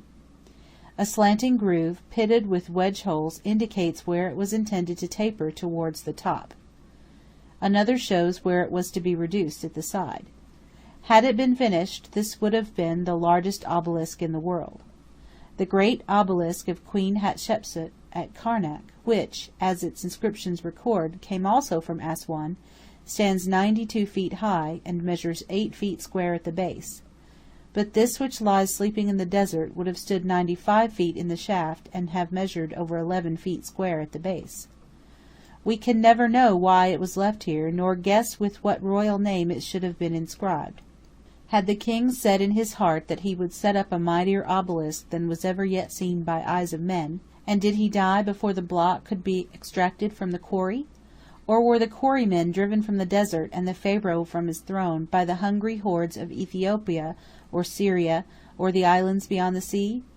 The great stone may be older than Ramesses the Great, or as modern as the last of the Romans, but to give it a date, or to divine its history, is impossible. Egyptology, which has solved the enigma of the Sphinx, is powerless here. The obelisk of the quarry holds its secret safe, and holds it forever. Ancient Egyptian quarrying is seen under its most striking aspect among extensive limestone or sandstone ranges, as at Tura and Silsilis, but the process by which the stone was extracted can nowhere be more distinctly traced than at Aswan. In some respects, indeed, the quarries here, though on a smaller scale than those lower down the river, are even more interesting. Nothing surprises one at Silsilis, for instance, more than the economy with which the sandstone has been cut from the heart of the mountain. But at Aswan, as the material was more precious, so does the economy seem to have been still greater. At Silsilis the yellow cliffs have been sliced as neatly as the cheeses in a cheesemonger's window. Smooth, upright walls alone mark the place where the work has been done, and the amount of debris is altogether insignificant. But at Aswan, when extracting granite for sculptural purposes, they attacked the form of the object required, and cut it out roughly to shape. The great obelisk is but one of the many cases in point. In the same group of rocks, or one very closely adjoining, we saw a rough-hewn column erect and 3 parts detached, as well as the semi-cylindrical hollow from which its fellow had been taken. One curious recess from which a quadrant-shaped mass had been cut away puzzled us immensely. In other places the blocks appeared to have been coffer-shaped. We sought in vain, however, for the broken sarcophagus mentioned in Murray. But the drifted sands, we may be sure, hide more precious things than these. The inscriptions are probably as abundant here as in the breccia of Hammamet. The great obelisk must have had a fellow, if we only knew where to look for it. The obelisks of Queen Hatshepsut and the sarcophagi of many famous kings might possibly be traced to their beds in these quarries. So might the casing stones of the pyramid of Menkaura, the massive slabs of the temple of the Sphinx, and the walls of the sanctuary of Philip Arrhidaeus at Karnak. Above all, the syenite colossus of the Ramesseum and the monster colossus of Tanis, which was the largest detached statue in the world, must each have left its mighty matrix among the rocks close by. But these, like the song of the Sirens or the alias of Achilles, though not beyond all conjecture, are among the things that will never now be discovered. As regards the process of quarrying at Aswan, it seems that rectangular granite blocks were split off here, as the softer limestone and sandstone elsewhere, by means of wooden wedges. These were fitted to holes already cut for their reception, and being saturated with water, split the hard rock by mere force of expansion. Every quarried mass hereabouts is marked with rows of these wedge holes. Passing by a tiny oasis where there were camels, and a well, and an idle water-wheel, and a patch of emerald-green barley, we next rode back nearly to the outskirts of Aswan, where, in a dismal hollow on the verge of the desert, may be seen a small, half-buried temple of Ptolemaic times. Traces of colour are still visible on the winged globe under the cornice, and on some mutilated bas-reliefs at either side of the principal entrance. Seeing that the interior was choked with rubbish, we made no attempt to go inside, but rode away again without dismounting. And now, there being still an hour of daylight, we signalled our intention of making for the top of the nearest hill, in order to see the sunset. This clearly was an unheard-of innovation. The camel boys stared, shook their heads, protested there was mafish sika, no road, and evidently regarded us as lunatics. The camels planted their splay feet obstinately in the sand, tried to turn back, and when obliged to yield to the force of circumstances, abused us all the way. Arrived at the top, we found ourselves looking down upon the island of Elephantine, with the Nile, the town, and the dahabiyas at our feet. A prolongation of the ridge on which we were now standing led, however, to another height crowned by a ruined tomb, and seemed to promise a view of the cataract. Seeing us prepare to go on, the camel boys broke into a furor of remonstrance, which, but for Salome's big stick, would have ended in downright mutiny. Still we pushed forward, and still dissatisfied, insisted on attacking a third summit. The boys now trudged on in sullen despair. The sun was sinking, the way was steep and difficult, and the night would soon come on. If the Hawaji chose to break their necks, it concerned nobody but themselves, But if the camels broke theirs, who was to pay for them? Such, expressed in half-broken Arabic, half in gestures, were the sentiments of our youthful Nubians. Nor were the camels themselves less emphatic. They grinned, they sniffed, they snorted, they snarled, they disputed every foot of the way. As for mine, a gawky, supercilious beast with a bloodshot eye and a battered Roman nose, I never heard any dumb animal make use of such bad language in my life. The last hill was very steep and stony, but the view from the top was magnificent. We had now gained the highest point of the ridge which divides the valley of the Nile from the Arabian desert. The cataract, widening away reach after reach and studded with innumerable rocky islets, looked more like a lake than a river. Of the Libyan desert we could see nothing beyond the opposite sand slopes, gold-rimmed against the sunset. The Arabian desert, a boundless waste edged by a serrated line of purple peaks, extended eastward to the remotest horizon. We looked down upon it as on a raised map. The Moslem tombs, some 500 feet below, showed like toys. To the right, in a wide valley opening away southwards, we recognized that ancient bed of the Nile which serves for the great highway between Egypt and Nubia. At the end of the vista, some very distant palms against a rocky background pointed the way to Philae. Meanwhile the sun was fast sinking. The lights were crimsoning, the shadows were lengthening. All was silent, all was solitary. We listened, but could scarcely hear the murmur of the rapids. We looked in vain for the quarry of the obelisk. It was but one group of rocks among scores of others, and to distinguish it at this distance was impossible. Presently a group of 3 or 4 black figures mounted on little grey asses came winding in and out among the tombs, and took the road to Philae. To us they were moving specks, but our lynx-eyed camel boys at once recognized the Sheikh el-Shelah, Sheikh of the Cataract, and his retinue. More dahabiyas had come in, and the worthy man, having spent all day in Aswan, visiting, palavering, bargaining, was now going home to Mahata for the night. We watched the retreating riders for some minutes, till twilight stole up the ancient channel like a flood, and drowned them in warm shadows.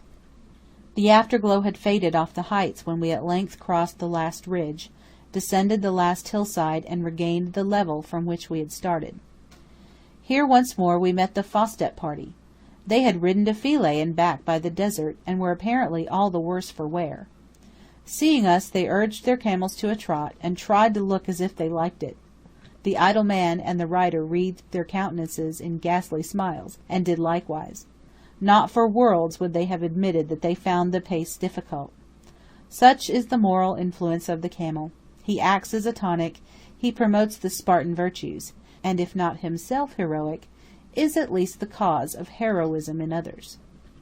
It was nearly dark when we reached Aswan. The cafes were all alight and astir. There were smoking and coffee drinking going on outside, there were sounds of music and laughter within. A large private house on the opposite side of the road was being decorated as if for some festive occasion.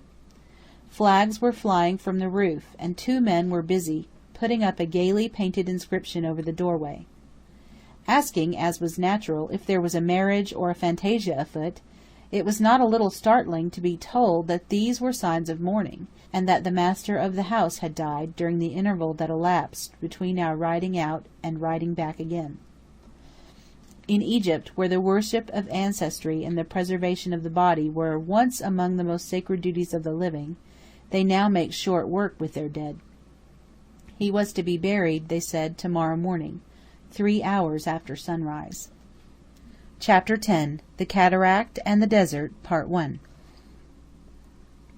At Aswan, one bids good-bye to Egypt and enters Nubia through the gates of the Cataract, which is in truth no cataract, but a succession of rapids extending over 2/3 of the distance between Elephantine and Philae. The Nile, diverted from its original course by some unrecorded catastrophe, the nature of which has given rise to much scientific conjecture, here spreads itself over a rocky basin bounded by sand slopes on the one side and by granite cliffs on the other. Studded with numberless islets, divided into numberless channels, foaming over sunken rocks, eddying among water-worn boulders, now shallow, now deep, now loitering, now hurrying, here sloping in the ribbed hollow of a tiny sand-drift, there circling above the vortex of a hidden whirlpool, the river, whether looked upon from the deck of the dahabeah or the heights along shore, is seen everywhere to be fighting its way through a labyrinth, the paths of which have never been mapped or sounded. These paths are everywhere difficult and everywhere dangerous, and to that labyrinth the Shepheard, or Cataract Arab, alone possesses the key. At the time of the inundation, when all but the highest rocks are under water, and navigation is as easy here as elsewhere, the Shepheard's occupation is gone. But as the floods subside and travellers begin to reappear, his work commences. To haul dahabeahs up those treacherous rapids by sheer stress of rope and muscle, to steer skilfully down again through channels bristling with rocks and boiling with foam, becomes now, for some 5 months of the year, his principal industry. It is hard work, but he gets well paid for it, and his profits are always on the increase. From 40 to 50 dahabeahs are annually taken up between November and March, and every year brings a greater influx of travellers. Meanwhile, accidents rarely happen, prices tend continually upwards, and the Cataract Arabs make a little fortune by their singular monopoly. The scenery of the first cataract is like nothing else in the world except the scenery of the second. It is altogether new and strange and beautiful. It is incomprehensible that travellers should have written of it in general with so little admiration. They seem to have been impressed by the wildness of the waters, by the quaint forms of the rocks, by the desolation and grandeur of the landscape as a whole, but scarcely at all by its beauty, which is paramount. The Nile here widens to a lake. Of the islands, which it would be hardly an exaggeration to describe as some hundreds in number, no two are alike. Some are piled up like the rocks at the Land's End in Cornwall, block upon block, column upon column, tower upon tower, as if reared by the hand of man. Some are green with grass, some golden with slopes of drifted sand, some planted with rows of blossoming lupins, purple and white. Others again are mere cairns of loose blocks, with here and there a perilously balanced top boulder. On one, a singular, upright monolith, like a menhir, stands conspicuous as if placed there to commemorate a date or to point the way to Philae. Another mass rises out of the water, squared and buttressed, in the likeness of a fort. A third, humped and shining like the wet body of some amphibious beast, lifts what seems to be a horned head above the surface of the rapids. All these blocks and boulders and fantastic rocks are granite, some red, some purple, some black. Their forms are rounded by the friction of ages. Those nearest the brink reflect the sky like mirrors of burnished steel. Royal ovals and hieroglyphed inscriptions, fresh as of yesterday's cutting, start out here and there from those glittering surfaces with startling distinctness. A few of the larger islands are crowned with clumps of palms, and one, the loveliest of any, is completely embowered in gum trees and acacias, dome and date palms, and feathery tamarisks, all festooned together under a hanging canopy of yellow-blossomed creepers. On a brilliant Sunday morning, with a favourable wind, we entered on this fairy archipelago. Sailing steadily against the current, we glided away from Assuan, left Elephantine behind, and found ourselves at once in the midst of the islands. From this moment every turn of the tiller disclosed a fresh point of view, and we sat on deck, spectators of a moving panorama. The diversity of subjects was endless. The combinations of foam and colour, of light and shadow, of foreground and distance, were continually changing. A boat or a few figures alone were wanting to complete the picturesqueness of the scene, but in all those channels and among all those islands we saw no sign of any living creature. Meanwhile the sheik of the cataract, a flat-faced, fishy-eyed old Nubian, with his head tied up in a dingy yellow silk handkerchief, sat apart in solitary grandeur at the stern, smoking a long chibouque. Behind him squatted some 5 or 6 dusky strangers, and a new steersman, black as a negro, had charge of the helm. This new steersman was our pilot for Nubia. From Assuan to Wadi Halfa, and back again to Assuan, he alone was now held responsible for the safety of the dahabeah and all on board.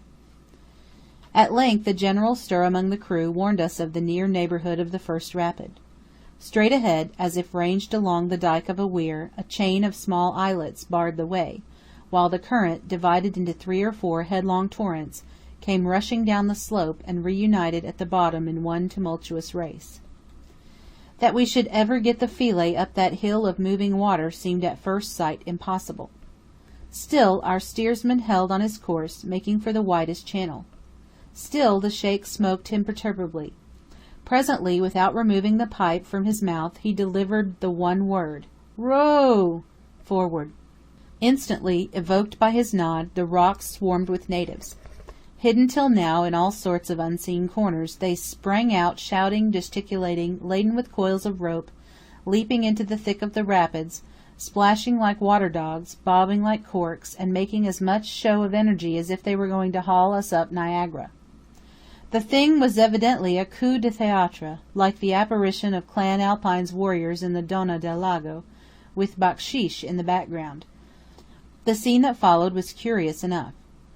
2 ropes were carried from the dahabeah to the nearest island, and there made fast to the rocks. 2 ropes from the island were also brought on board the dahabeah.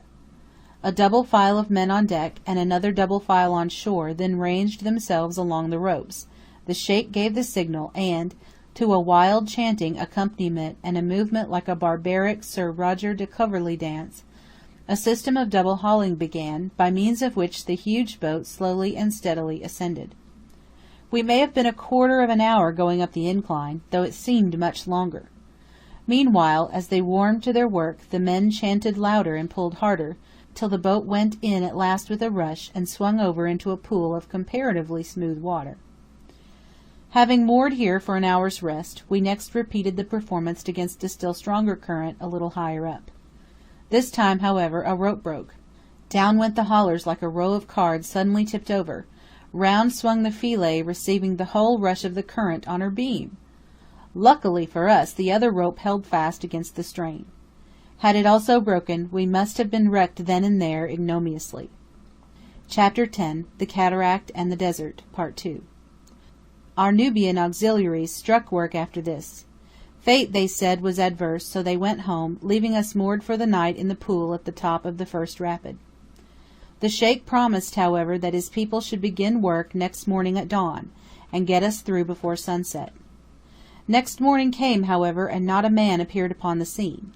At about midday they began dropping in, a few at a time, hung about in a languid, lazy way for a couple of hours or so, moved us into a better position for attacking the next rapid, and then melted away mysteriously by 2s and 3s among the rocks, and were no more seen.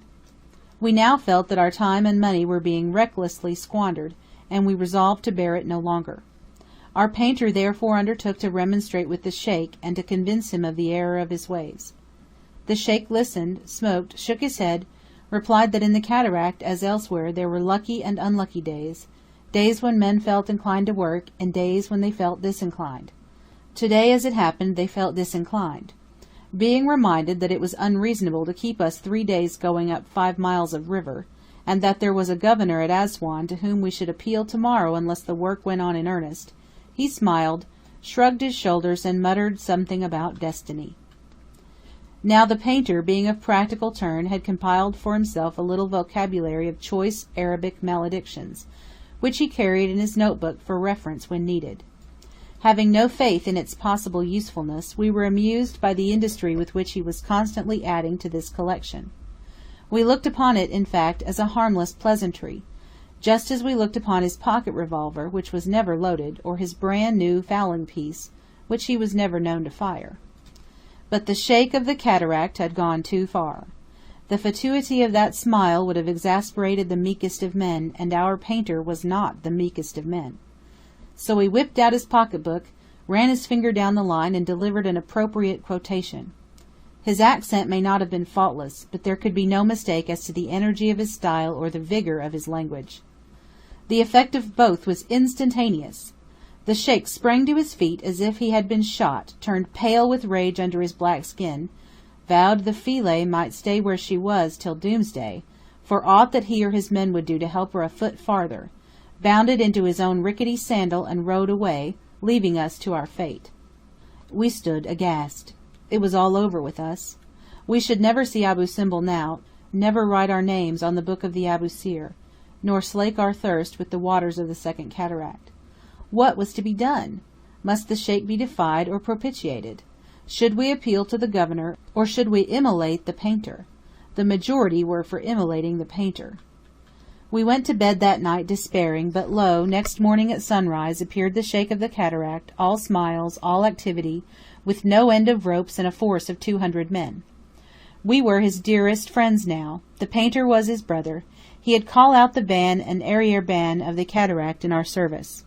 There was nothing, in short, that he would not do to oblige us.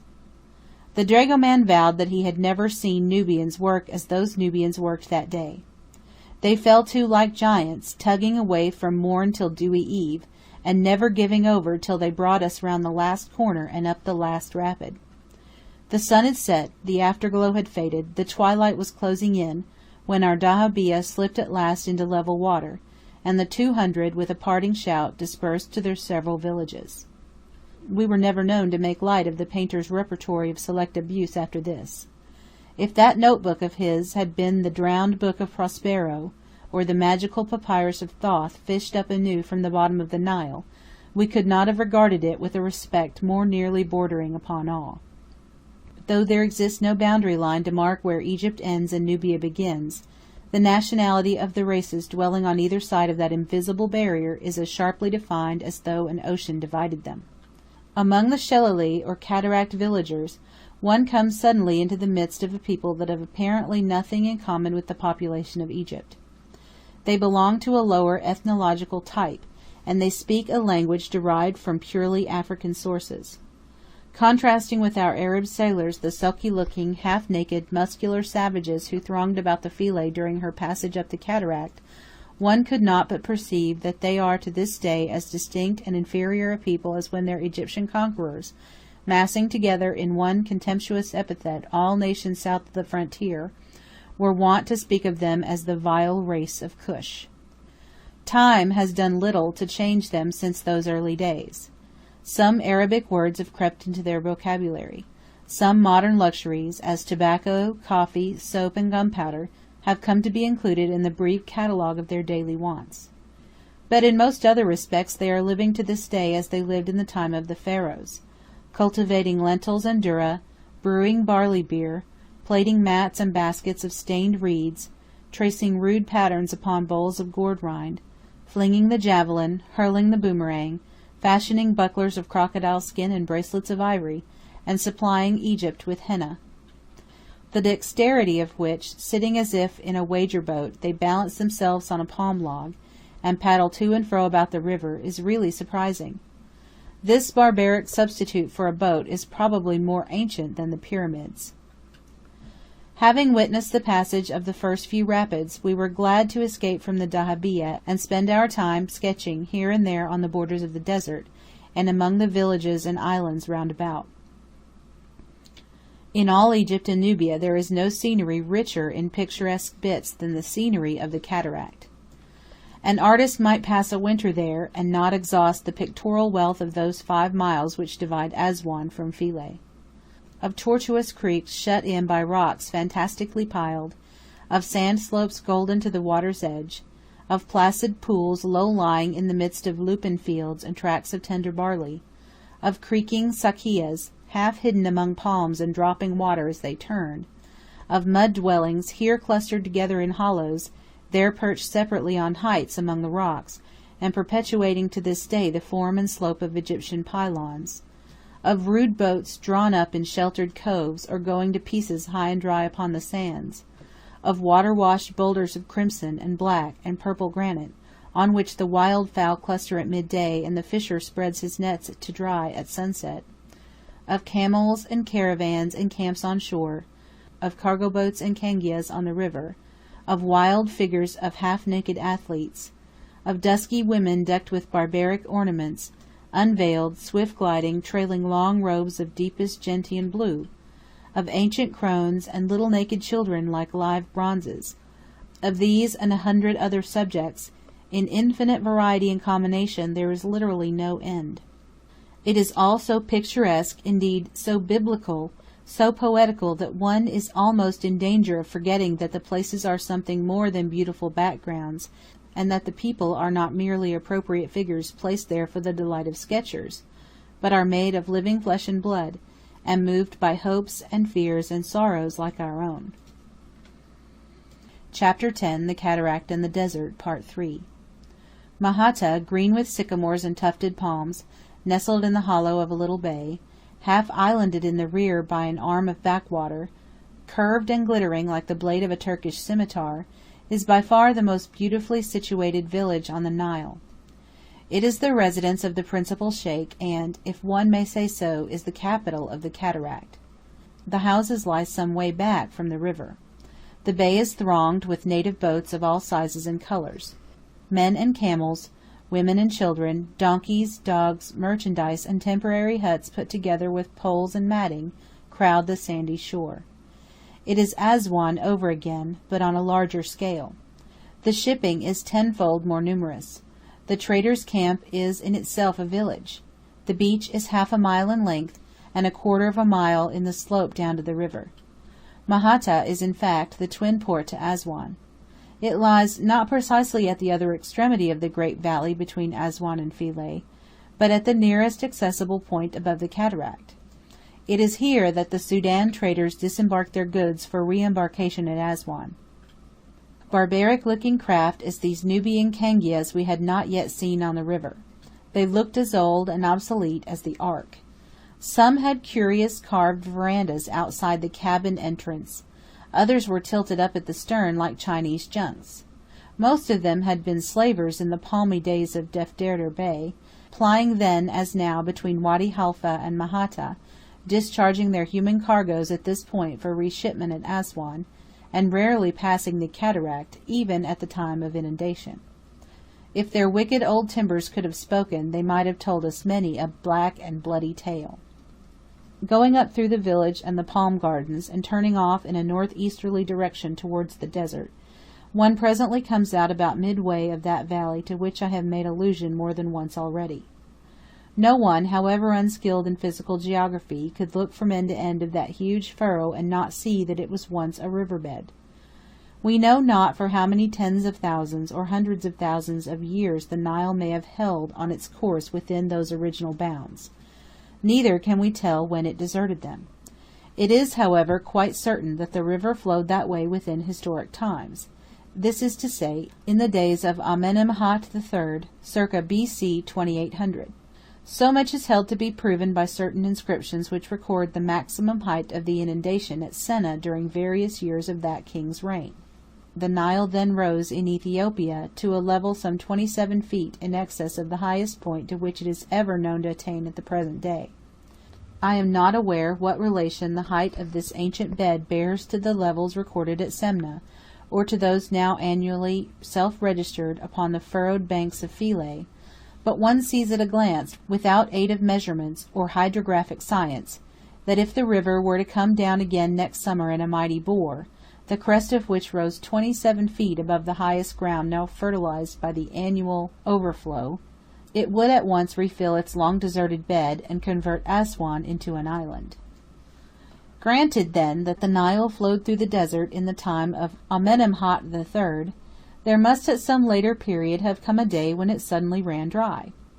This catastrophe is supposed to have taken place about the time of the expulsion of the Hyksos, circa B.C. 1703, when a great disruption of the rocky barrier at Silsilis is thought to have taken place, so draining Nubia, which till now had played the part of a vast reservoir, and dispersing the pent-up floods over the plains of southern Egypt.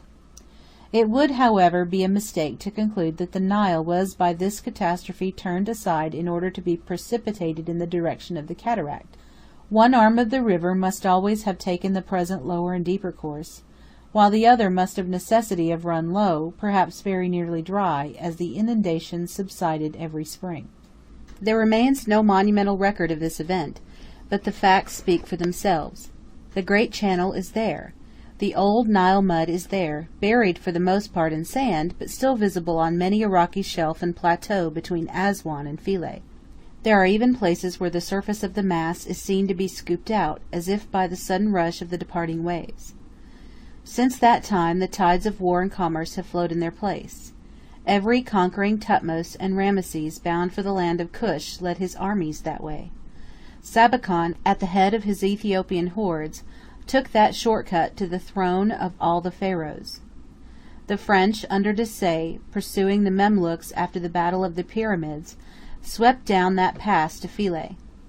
Meanwhile, the whole trade of the Sudan, however interrupted at times by the ebb and flow of war, has also set that way. We never crossed those 5 miles of desert without encountering a train or two of baggage camels laden either with the European goods for the far south or with Oriental treasures for the north. I shall not soon forget an Abyssinian caravan which we met one day just coming out from Mahata. It consisted of 70 camels laden with elephant tusks. The tusks, which were about 14 feet in length, were packed in half-dozens and sewn up in buffalo hides. Each camel was slung with 2 loads, one at either side of the hump. There must have been about 840 tusks in all. Beside each shambling beast strode a bare-footed Nubian.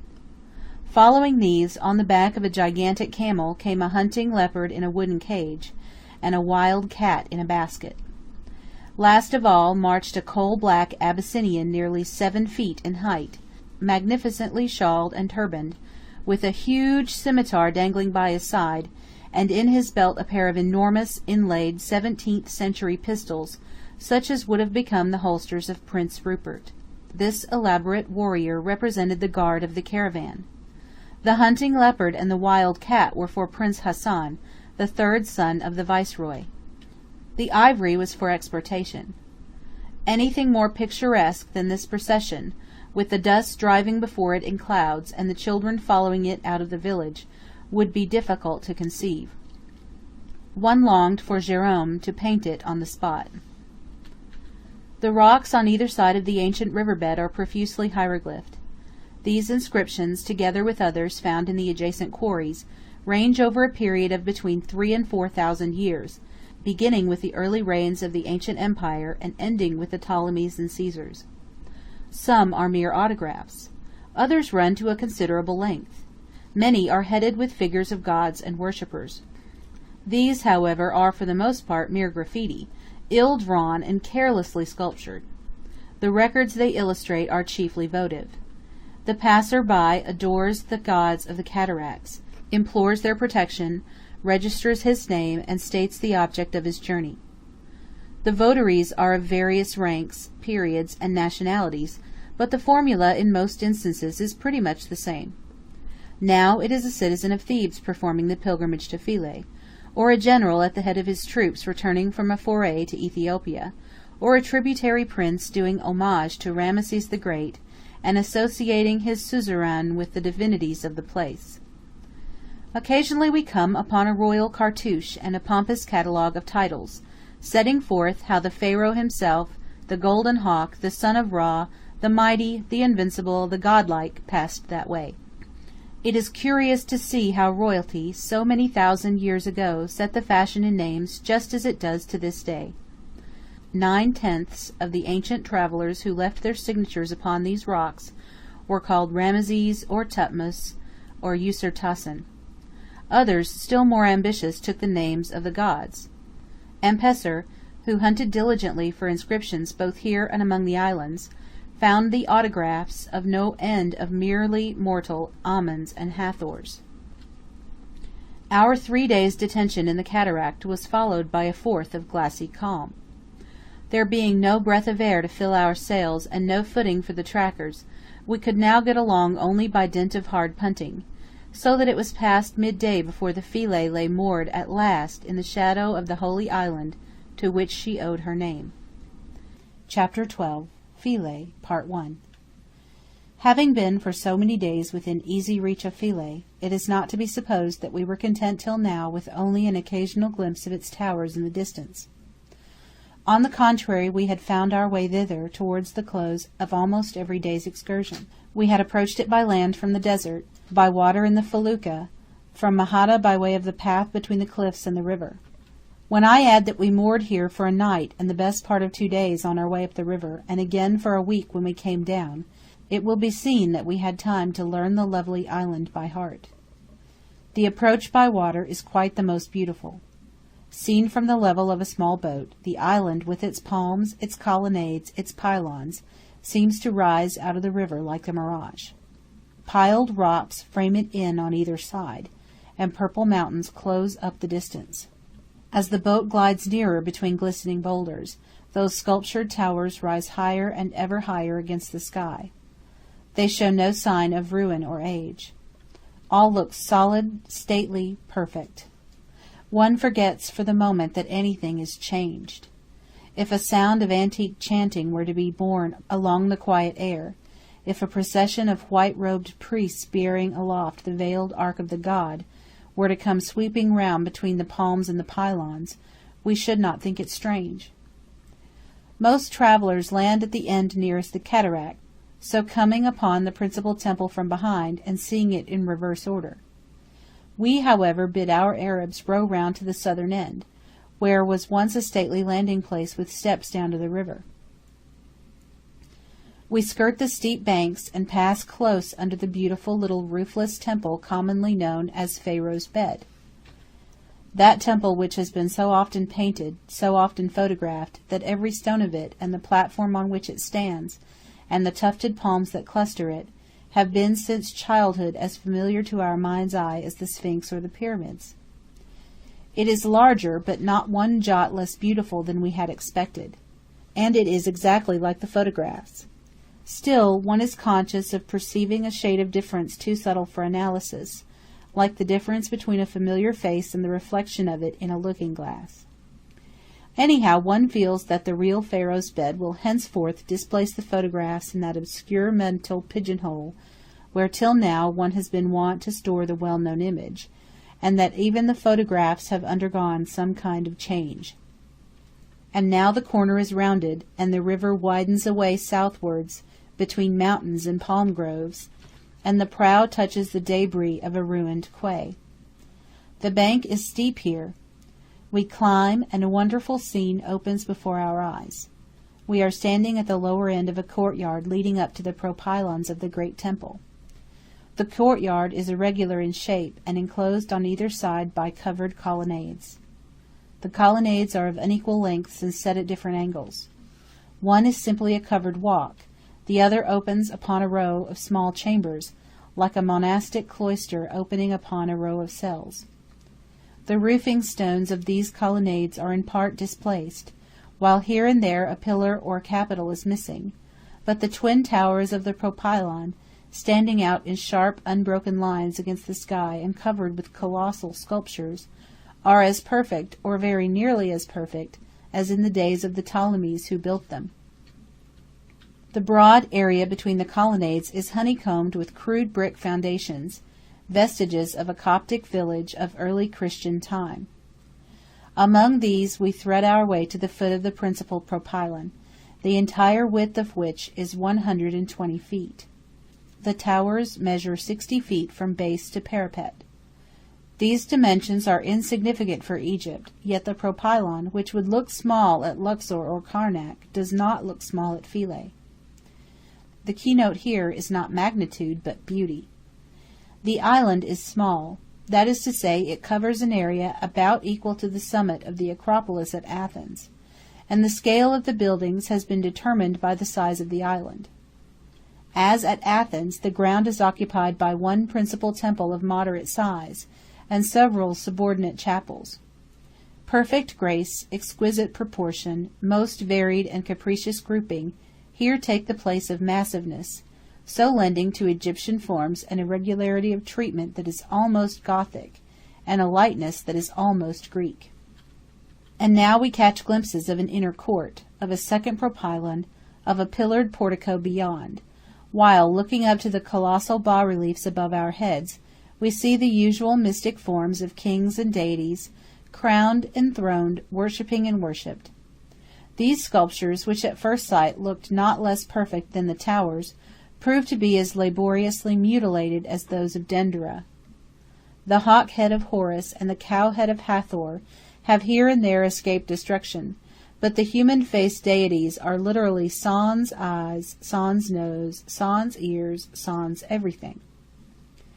We enter the inner court, an irregular quadrangle enclosed on the east by an open colonnade, on the west by a chapel fronted with Hathor-headed columns, and on the north and south sides by the second and first propylons.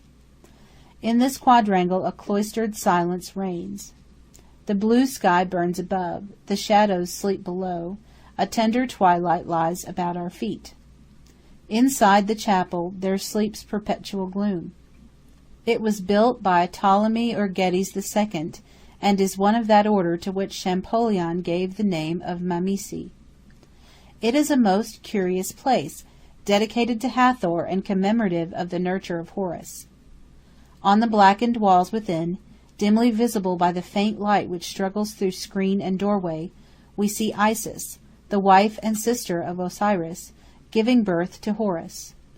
On the screen panels outside we trace the story of his infancy, education, and growth. As a babe at the breast, he is nursed in the lap of Hathor, the divine foster mother. As a young child he stands at his mother's knee and listens to the playing of a female harpist. We saw a barefooted boy the other day in Cairo thrumming upon a harp of just the same shape, and with precisely as many strings. As a youth he sows grains in honor of Isis, and offers a jeweled collar to Hathor. This Isis, with her long aquiline nose, thin lips, and haughty aspect, looks like one of the complimentary portraits so often introduced among the temple sculptures of Egypt. It may represent one of the two Cleopatras wedded to Ptolemy Physcon. Two greyhounds with collars round their necks are sculptured on the outer wall of another small chapel adjoining. These also look like portraits. Perhaps they were the favorite dogs of some high priest of Philae. Close against the greyhounds and upon the same wall space is engraven that famous copy of the inscription of the Rosetta Stone first observed here by Lepsius in A.D. 1843. It neither stands so high nor looks so illegible as Ampere, with all the jealousy of a Champollionist and a Frenchman, is at such pains to make out. One would have said that it was in a state of more than ordinarily good preservation. As a reproduction of the Rosetta Decree, however, the Philae version is incomplete.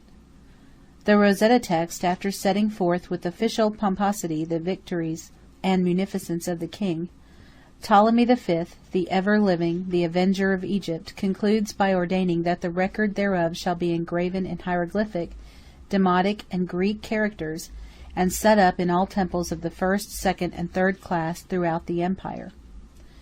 Broken and battered as it is, the precious black basalt of the British Museum fulfills these conditions. The three writings are there.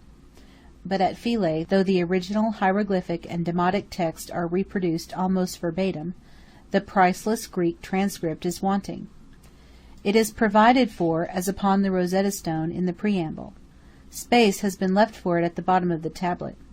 We even fancied we could here and there distinguish traces of red ink where the lines should come. But not one word of it has ever been cut into the surface of the stone. Taken by itself, there is nothing strange in this omission, but taken in connection with a precisely similar omission in another inscription a few yards distant, it becomes something more than a coincidence. This second inscription is cut upon the face of a block of living rock which forms part of the foundation of the easternmost tower of the second propylon. Having enumerated certain grants of land made to the temple by the 6th and 7th Ptolemies, it concludes, like the first, by decreeing that this record of the royal bounty shall be engraven in the hieroglyphic, Demotic, and Greek, that is to say, in the ancient sacred writings of the priests, the ordinary script of the people, and the language of the court. But here again the sculptor has left his work unfinished.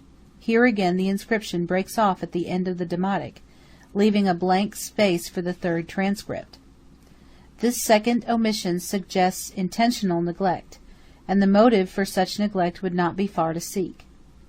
The tongue of the dominant race is likely enough to have been unpopular among the old noble and sacerdotal families, and it may well be that the priesthood of Philae, secure in their distant, solitary isle, could with impunity evade a clause which their brethren of the Delta were obliged to obey. It does not follow that the Greek rule was equally unpopular. We have reason to believe quite otherwise. The conqueror of the Persian invader was in truth the deliverer of Egypt. Alexander restored peace to the country, and the Ptolemies identified themselves with the interests of the people. A dynasty which not only lightened the burdens of the poor but respected the privileges of the rich, which honored the priesthood, endowed the temples, and compelled the Tigris to restore the spoils of the Nile, could scarcely fail to win the suffrages of all classes. The priests of Philae might despise the language of Homer while honoring the descendants of Philip of Macedon. They could naturalize the king, they could disguise his name in hieroglyphic spelling. They could depict him in the traditional dress of the pharaohs. They could crown him with the double crown, and represent him in the act of worshipping the gods of his adopted country. But they could neither naturalize nor disguise his language. Spoken or written, it was an alien thing. Carven in high places, it stood for a badge of servitude. What could a conservative hierarchy do but abhor, and when possible, ignore it? There are other sculptures in this quadrangle which one would like to linger over, as, for instance, the capitals of the eastern colonnade, no two of which are alike, and the grotesque bas-reliefs of the frieze of the Mamisi. Of these, a quasi-heraldic group, representing the sacred hawk sitting in the center of a fan-shaped Persia tree between two supporters, is one of the most curious, the supporters being on the one side a maniacal lion, and on the other a Typhonian hippopotamus, each grasping a pair of shears. Passing now through the doorway of the second propylon, we find ourselves facing the portico, the famous painted portico of which we had seen so many sketches that we fancied we knew it already. That second-hand knowledge goes for nothing, however, in presence of the reality, and we are as much taken by surprise as if we were the first travellers to set foot within these enchanted precincts. For here is a place in which time seems to have stood still as in that immortal palace where everything went to sleep for 100 years. The bas-reliefs on the walls, the intricate paintings on the ceilings, the colours upon the capitals, are incredibly fresh and perfect. These exquisite capitals have long been the wonder and delight of travellers in Egypt. They are all studied from natural forms, from the lotus in bud and blossom, the papyrus, and the palm. Conventionalized with consummate skill, they are at the same time so justly proportioned to the height and girth of the columns as to give an air of wonderful lightness to the whole structure. But above all, it is with the colour conceived in the tender and pathetic minor of Watteau and Lancret and Greuze, that one is most fascinated. Of those delicate half-tones, the facsimile in the grammar of ornament conveys not the remotest idea. Every tint is softened, intermixed, degraded. The pinks are coralline, the greens are tempered with verdite, the blues are of a greenish turquoise like the western half of an autumnal evening sky. Chapter 12. Philae, Part 2. Later on, when we returned to Philae from the Second Cataract, the writer devoted the best part of 3 days to making a careful study of a corner of this portico, patiently matching those subtle variations of tint, and endeavouring to master the secret of their combination. The annexed woodcut can do no more than reproduce the forms. Architecturally, this court is unlike any we have yet seen, being quite small and open to the sky in the centre, like the atrium of a Roman house. The light thus admitted glows overhead, lies in a square patch on the ground below, and is reflected upon the pictured recesses of the ceiling. At the upper end, where the pillars stand too deep, there was originally an intercolumnar screen. The rough sides of the columns show where the connecting blocks have been torn away. The pavement, too, has been pulled up by treasure-seekers, and the ground is strewn with broken slabs and fragments of shattered cornice. These are the only signs of ruin, signs traced not by the finger of time, but by the hand of the spoiler. So fresh, so fair is all the rest, that we are fain to cheat ourselves for a moment into the belief that what we see is work not marred, but arrested. Those columns, depend on it, are yet unfinished. That pavement is about to be relaid. It would not surprise us to find the masons here tomorrow morning, or the sculptor, with mallet and chisel, carrying on that band of lotus buds and bees. Far more difficult it is to believe that they all struck work forever some 22 centuries ago. Here and there, where the foundations have been disturbed, one sees that the columns are constructed of sculptured blocks, the fragments of some earlier temple, while at a height of about 6 feet from the ground, a Greek cross cut deep into the side of the shaft stamps upon each pillar the seal of Christian worship. For the Copts, who choked the colonnades and courtyards with their hovels, seized also on the temples. Some they pulled down for building material, others they appropriated. We can never know how much they destroyed, but 2 large convents on the eastern bank a little higher up the river, and a small basilica at the north end of the island, would seem to have been built with the magnificent masonry of the southern quay, as well as with blocks taken from a structure which once occupied the south-eastern corner of the great colonnade. As for this beautiful painted portico, they turned it into a chapel. A little rough-hewn niche in the east wall, and an overturned credence table fashioned from a single block of limestone, mark the site of the chancel. The Arabs, taking this last for a gravestone, have pulled it up, according to their usual practice, in search of treasure buried with the dead. On the front of the credence table, and over the niche which some unskilled but pious hand has decorated with rude Byzantine carvings, the Greek cross is again conspicuous. The religious history of Philae is so curious that it is a pity it should not find an historian. It shared with Abydos and some other places the reputation of being the burial place of Osiris. It was called the Holy Island. Its very soil was sacred. None might land upon its shores, or even approach them too nearly, without permission.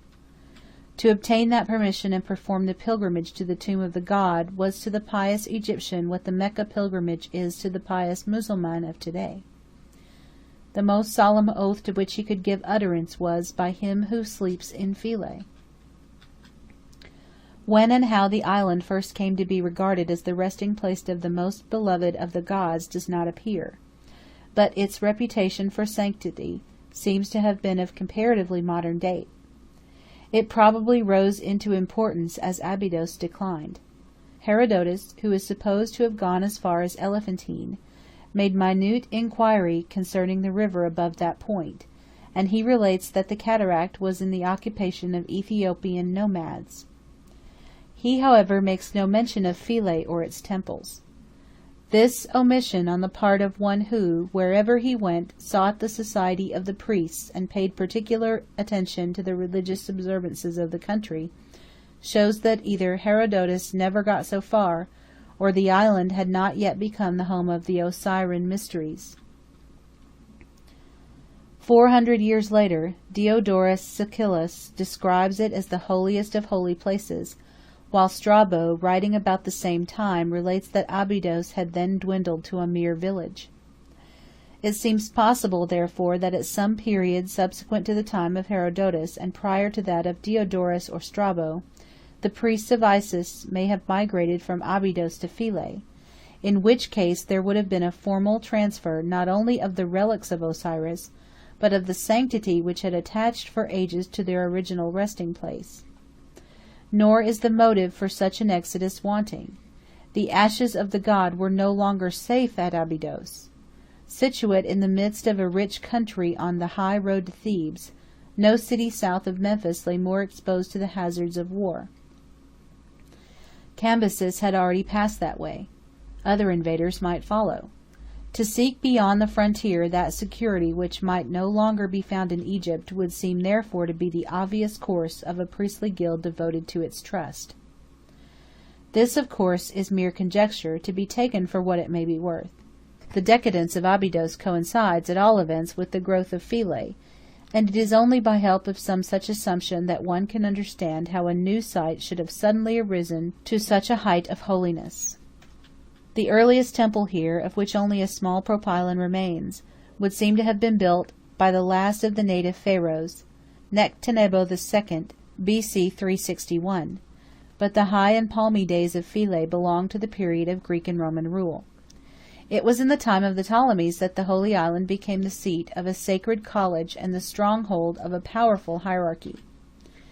Visitors from all parts of Egypt, travelers from distant lands, court functionaries from Alexandria charged with royal gifts, came annually in crowds to offer their vows at the tomb of the god. They have cut their names by hundreds all over the principal temple, just like tourists of today. Some of these antique autographs are written upon and across those of preceding visitors, while others, palimpsests upon stone, so to say, having been scratched on the yet unsculptured surface of doorway and pylon, are seen to be older than the hieroglyphic texts which were afterwards carved over them. These inscriptions cover a period of several centuries, during which time successive Ptolemies and Caesars continued to endow the island. Rich in lands, in temples, in the localization of a great national myth, the sacred college was yet strong enough in A.D. 379 to oppose a practical resistance to the edict of Theodosius. At a word from Constantinople, the whole land of Egypt was forcibly Christianized. Priests were forbidden under pain of death to perform the sacred rites. Hundreds of temples were plundered. 40,000 statues of divinities were destroyed at one fell swoop. Meanwhile, the Brotherhood of Philae, entrenched behind the cataract in the desert, survived the degradation of their order and the ruin of their immemorial faith. It is not known with certainty for how long they continued to transmit the hereditary privileges, but 2 of the above-mentioned votive inscriptions show that so late as A.D. 453 the priestly families were still in occupation of the island, and still celebrating the mysteries of Osiris and Isis. There even seems reason for believing that the ancient worship continued to hold its own till the end of the 6th century, at which time, according to an inscription at Kalabsheh, of which I shall have more to say hereafter, Silko, king of all the Ethiopians, himself apparently a Christian, twice invaded Lower Nubia, where God, he says, gave him the victory, and the vanquished swore to him by their idols to observe the terms of peace.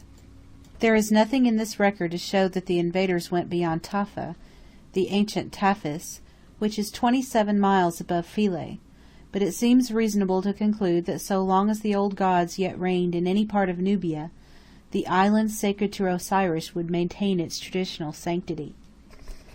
At length, however, there must have come a day when for the last time the tomb of the god was crowned with flowers, and the lamentations of Isis were recited on the threshold of the sanctuary. And there must have come another day when the cross was carried in triumph up those painted colonnades, and the first Christian Mass was chanted in the precincts of the heathen. One would like to know how these changes were brought about, whether the old faith died out for want of worshippers, or was expelled with clamour and violence. But upon this point history is vague, and the graffiti of the time are silent.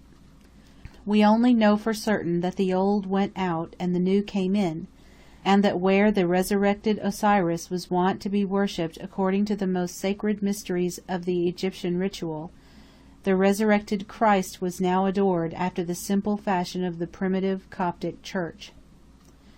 And now the holy island, near which it was believed no fish had power to swim or bird to fly, and upon whose soil no pilgrim might set foot without permission, became all at once the common property of a populous community. Courts, colonnades, even terraced roofs were overrun with little crude brick dwellings. A small basilica was built at the lower end of the island. The portico of the great temple was converted into a chapel and dedicated to St. Stephen. This good work, says a Greek inscription traced there by some monkish hand of the period, was done by the well-beloved of God, the Abbot Bishop Theodore. Of this same Theodore, whom another inscription styles the very Holy Father, we know nothing but his name. The walls hereabout are full of these fugitive records. The cross has conquered, and will ever conquer, writes one anonymous scribe. Others have left simple signatures, as, for instance, I, Joseph, in one place, and I, Theodosius of Nubia, in another. Here and there an added word or two give a more human interest to the autograph. So, in the pathetic scrawl of one who writes himself Johannes, a slave, we seem to read the history of a life in a single line. These Coptic signatures are all followed by the sign of the cross. The foundations of the little basilica, with its apse toward the east and its 2 doorways to the west, are still traceable. We set a couple of our sailors one day to clear away the rubbish at the lower end of the nave, and found the front, a rough stone basin at the foot of a broken column. It is not difficult to guess what Philae must have been like in the days of Abbot Theodore and his flock. The little basilica, we may be sure, had a cluster of mud domes upon the roof, and I fancy somehow that the abbot and his monks installed themselves in that row of cells on the east side of the great colonnade, where the priests of Isis dwelt before them. As for the village, it must have been just like Luxor, swarming with dusky life, noisy with the babble of children, the cackling of poultry, and the barking of dogs, sending up thin pillars of blue smoke at noon, echoing to the measured chime of the prayer bell at morn and even, and sleeping at night as soundly as if no ghost-like mutilated gods were looking on mournfully in the moonlight. The gods are avenged now. The creed which dethroned them is dethroned. Abbot Theodore and his successors, and the religion they taught, and the simple folk that listened to their teaching, are gone and forgotten. For the Church of Christ, which still languishes in Egypt, is extinct in Nubia. It lingered long, though doubtless in some such degraded and barbaric form as it wears in Abyssinia to this day. But it was absorbed by Islamism at last, and only a ruined convent perched here and there upon some solitary height, or a few crosses rudely carved on the walls of a Ptolemaic temple, remain to show that Christianity once passed that way. Chapter 12. Philae, Part 3. The medieval history of Philae is almost a blank. The Arabs, having invaded Egypt towards the middle of the 7th century, were long in the land before they began to cultivate literature, and for more than 300 years history is silent. It is not till the 10th century that we once again catch a fleeting glimpse of Philae. The frontier is now removed to the head of the cataract. The Holy Island has ceased to be Christian, ceased to be Nubian, contains a mosque and garrison, and is the last fortified outpost of the Muslims. It still retains, and apparently continues to retain for some centuries longer, its ancient Egyptian name. That is to say, P becoming as usual converted into B, the Pilak of the hieroglyphic inscriptions becomes in Arabic Belak, which is much more like the original than the Philae of the Greeks. The native Christians, meanwhile, would seem to have relapsed into a state of semi-barbarism. They make perpetual inroads upon the Arab frontier, and suffer perpetual defeat.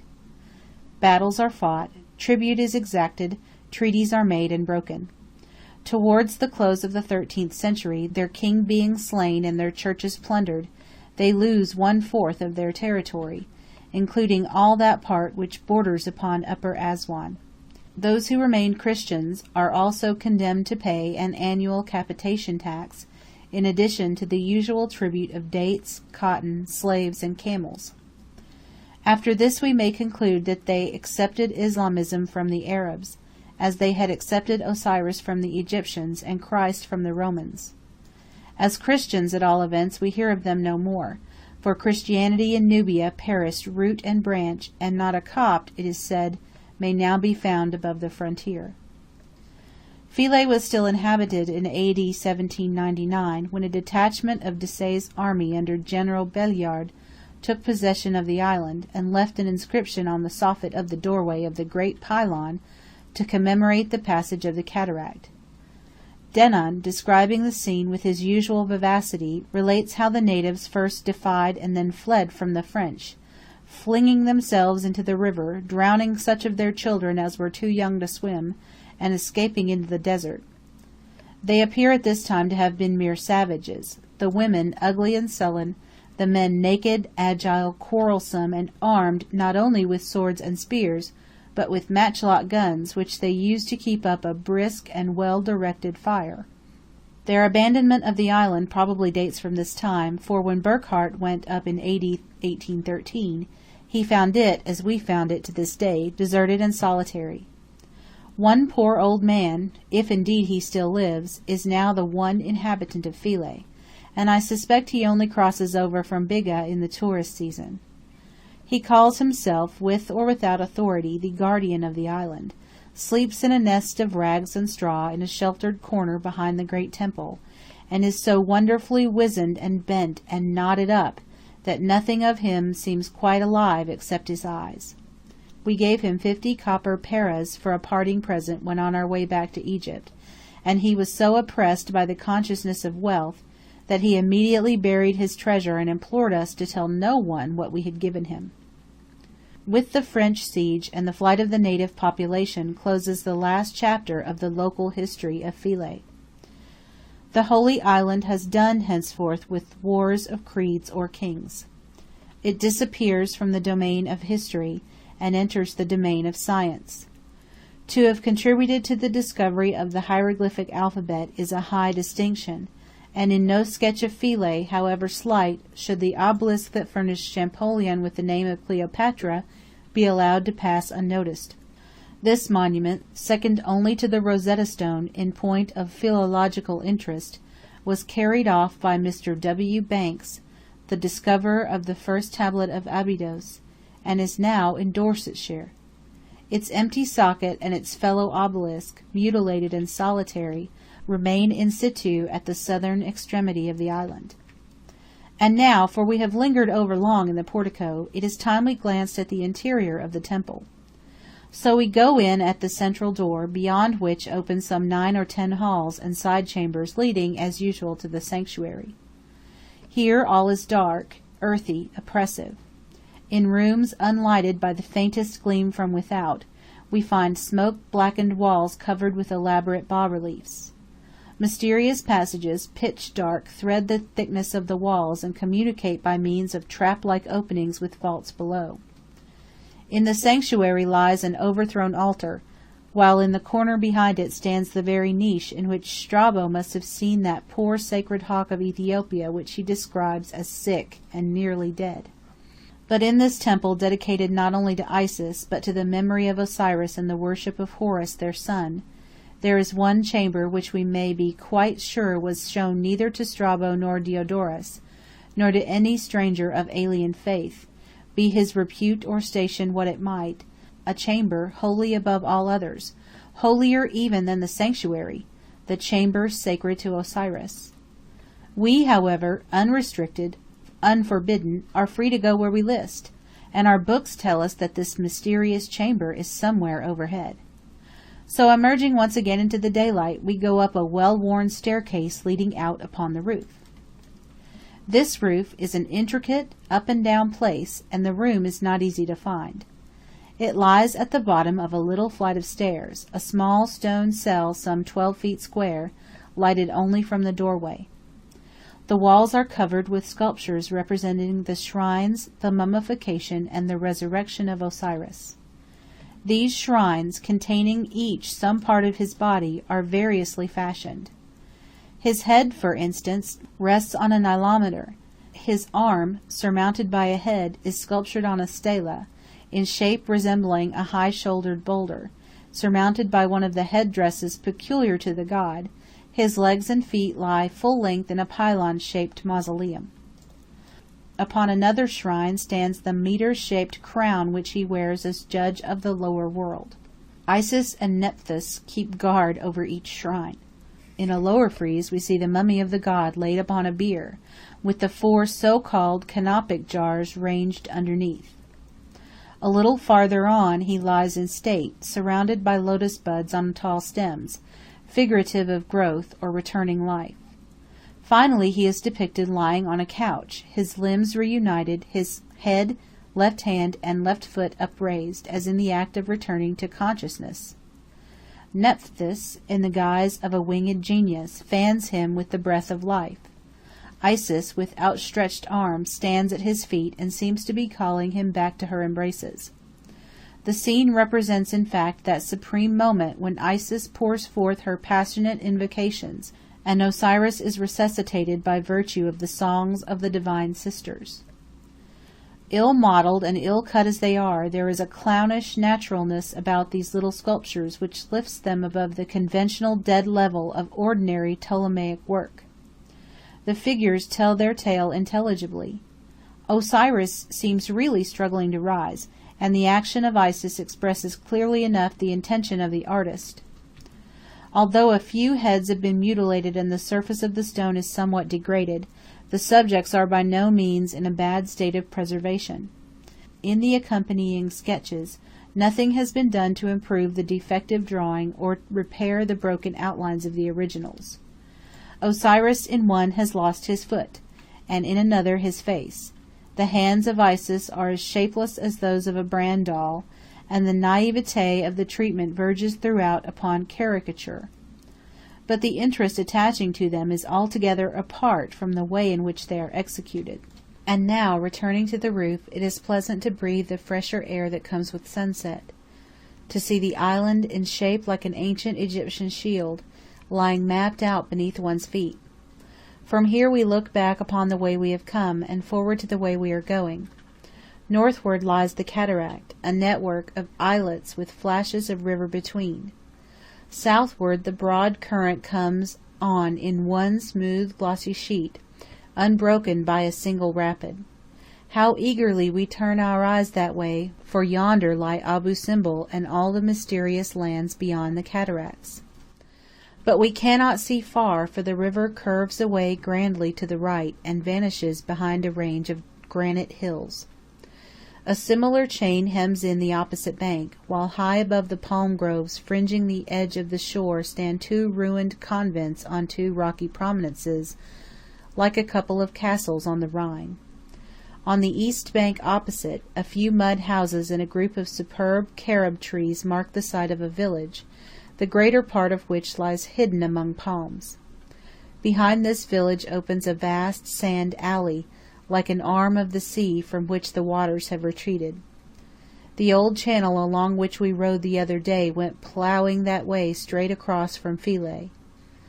Last of all, forming the western side of this fourfold view, we have the island of Biga, rugged, mountainous, and divided by Philae by so narrow a channel that every sound from the native village on the opposite steep is as audible as though it came from the courtyard at our feet. That village is built in and about the ruins of a tiny Ptolemaic temple, of which only a screen and doorway and part of a small propylon remain. We can see a woman pounding coffee on the threshold of one of the huts, and some children scrambling about the rocks in pursuit of a wandering turkey. Catching sight of us up here on the roof of the temple, they come whooping and scampering down to the waterside, and with shrill cries importune us for baksheesh. Unless the stream is wider than it looks, one might almost pitch a piastra into their outstretched hands. Mr. Hay, it is said, discovered a secret passage of solid masonry tunneled under the river from island to island. The entrance on this side was from a shaft in the temple of Isis. We are not told how far Mr. Hay was able to penetrate in the direction of Biga, but the passage would lead up most probably to the little temple opposite. Perhaps the most entirely curious and unaccustomed features in all this scene are the mountains. They are like none that any of us have seen in our diverse wanderings. Other mountains are homogeneous, and thrust themselves up from below in masses suggestive of primitive disruption and upheaval. These seem to lie upon the surface foundationless, rock loosely piled on rock, boulder on boulder, like stupendous cairns, the work of demigods and giants. Here and there, on shelf or summit, a huge rounded mass, many tons in weight, hangs poised capriciously. Most of these blocks, I am persuaded, would log if put to the test. But for a specimen stone, commend me to yonder amazing monolith down by the water's edge opposite, near the carob trees and the ferry. Though but a single block of orange-red granite, it looks like three, and the Arabs, seeing it in some fancied resemblance to an arm-chair, call it Pharaoh's throne. Rounded and polished by primeval floods, and emblazoned with royal cartouches of extraordinary size, it seems to have attracted the attention of pilgrims of all ages. Kings, conquerors, priests, travellers have covered it with records of victories, of religious festivals, of prayers and offerings and acts of adoration. Some of these are older, by 1,000 years and more, than the temples on the island opposite. Such, roundly summed up, are the fourfold surroundings of Philae: the cataract, the river, the desert, the environing mountains. The holy island, beautiful, lifeless, a thing of the far past, with all its wealth of sculpture, painting, history, poetry, tradition, sleeps, or seems to sleep, in the midst. It is one of the world's famous landscapes, and it deserves its fame. Every sketcher sketches it, every traveller describes it. Yet it is just one of those places of which the objective and subjective features are so equally balanced that it bears putting neither into words nor colours. The sketcher must perforce leave out the atmosphere of association which informs his subject, and the writer's description is at best no better than a catalogue raisonné.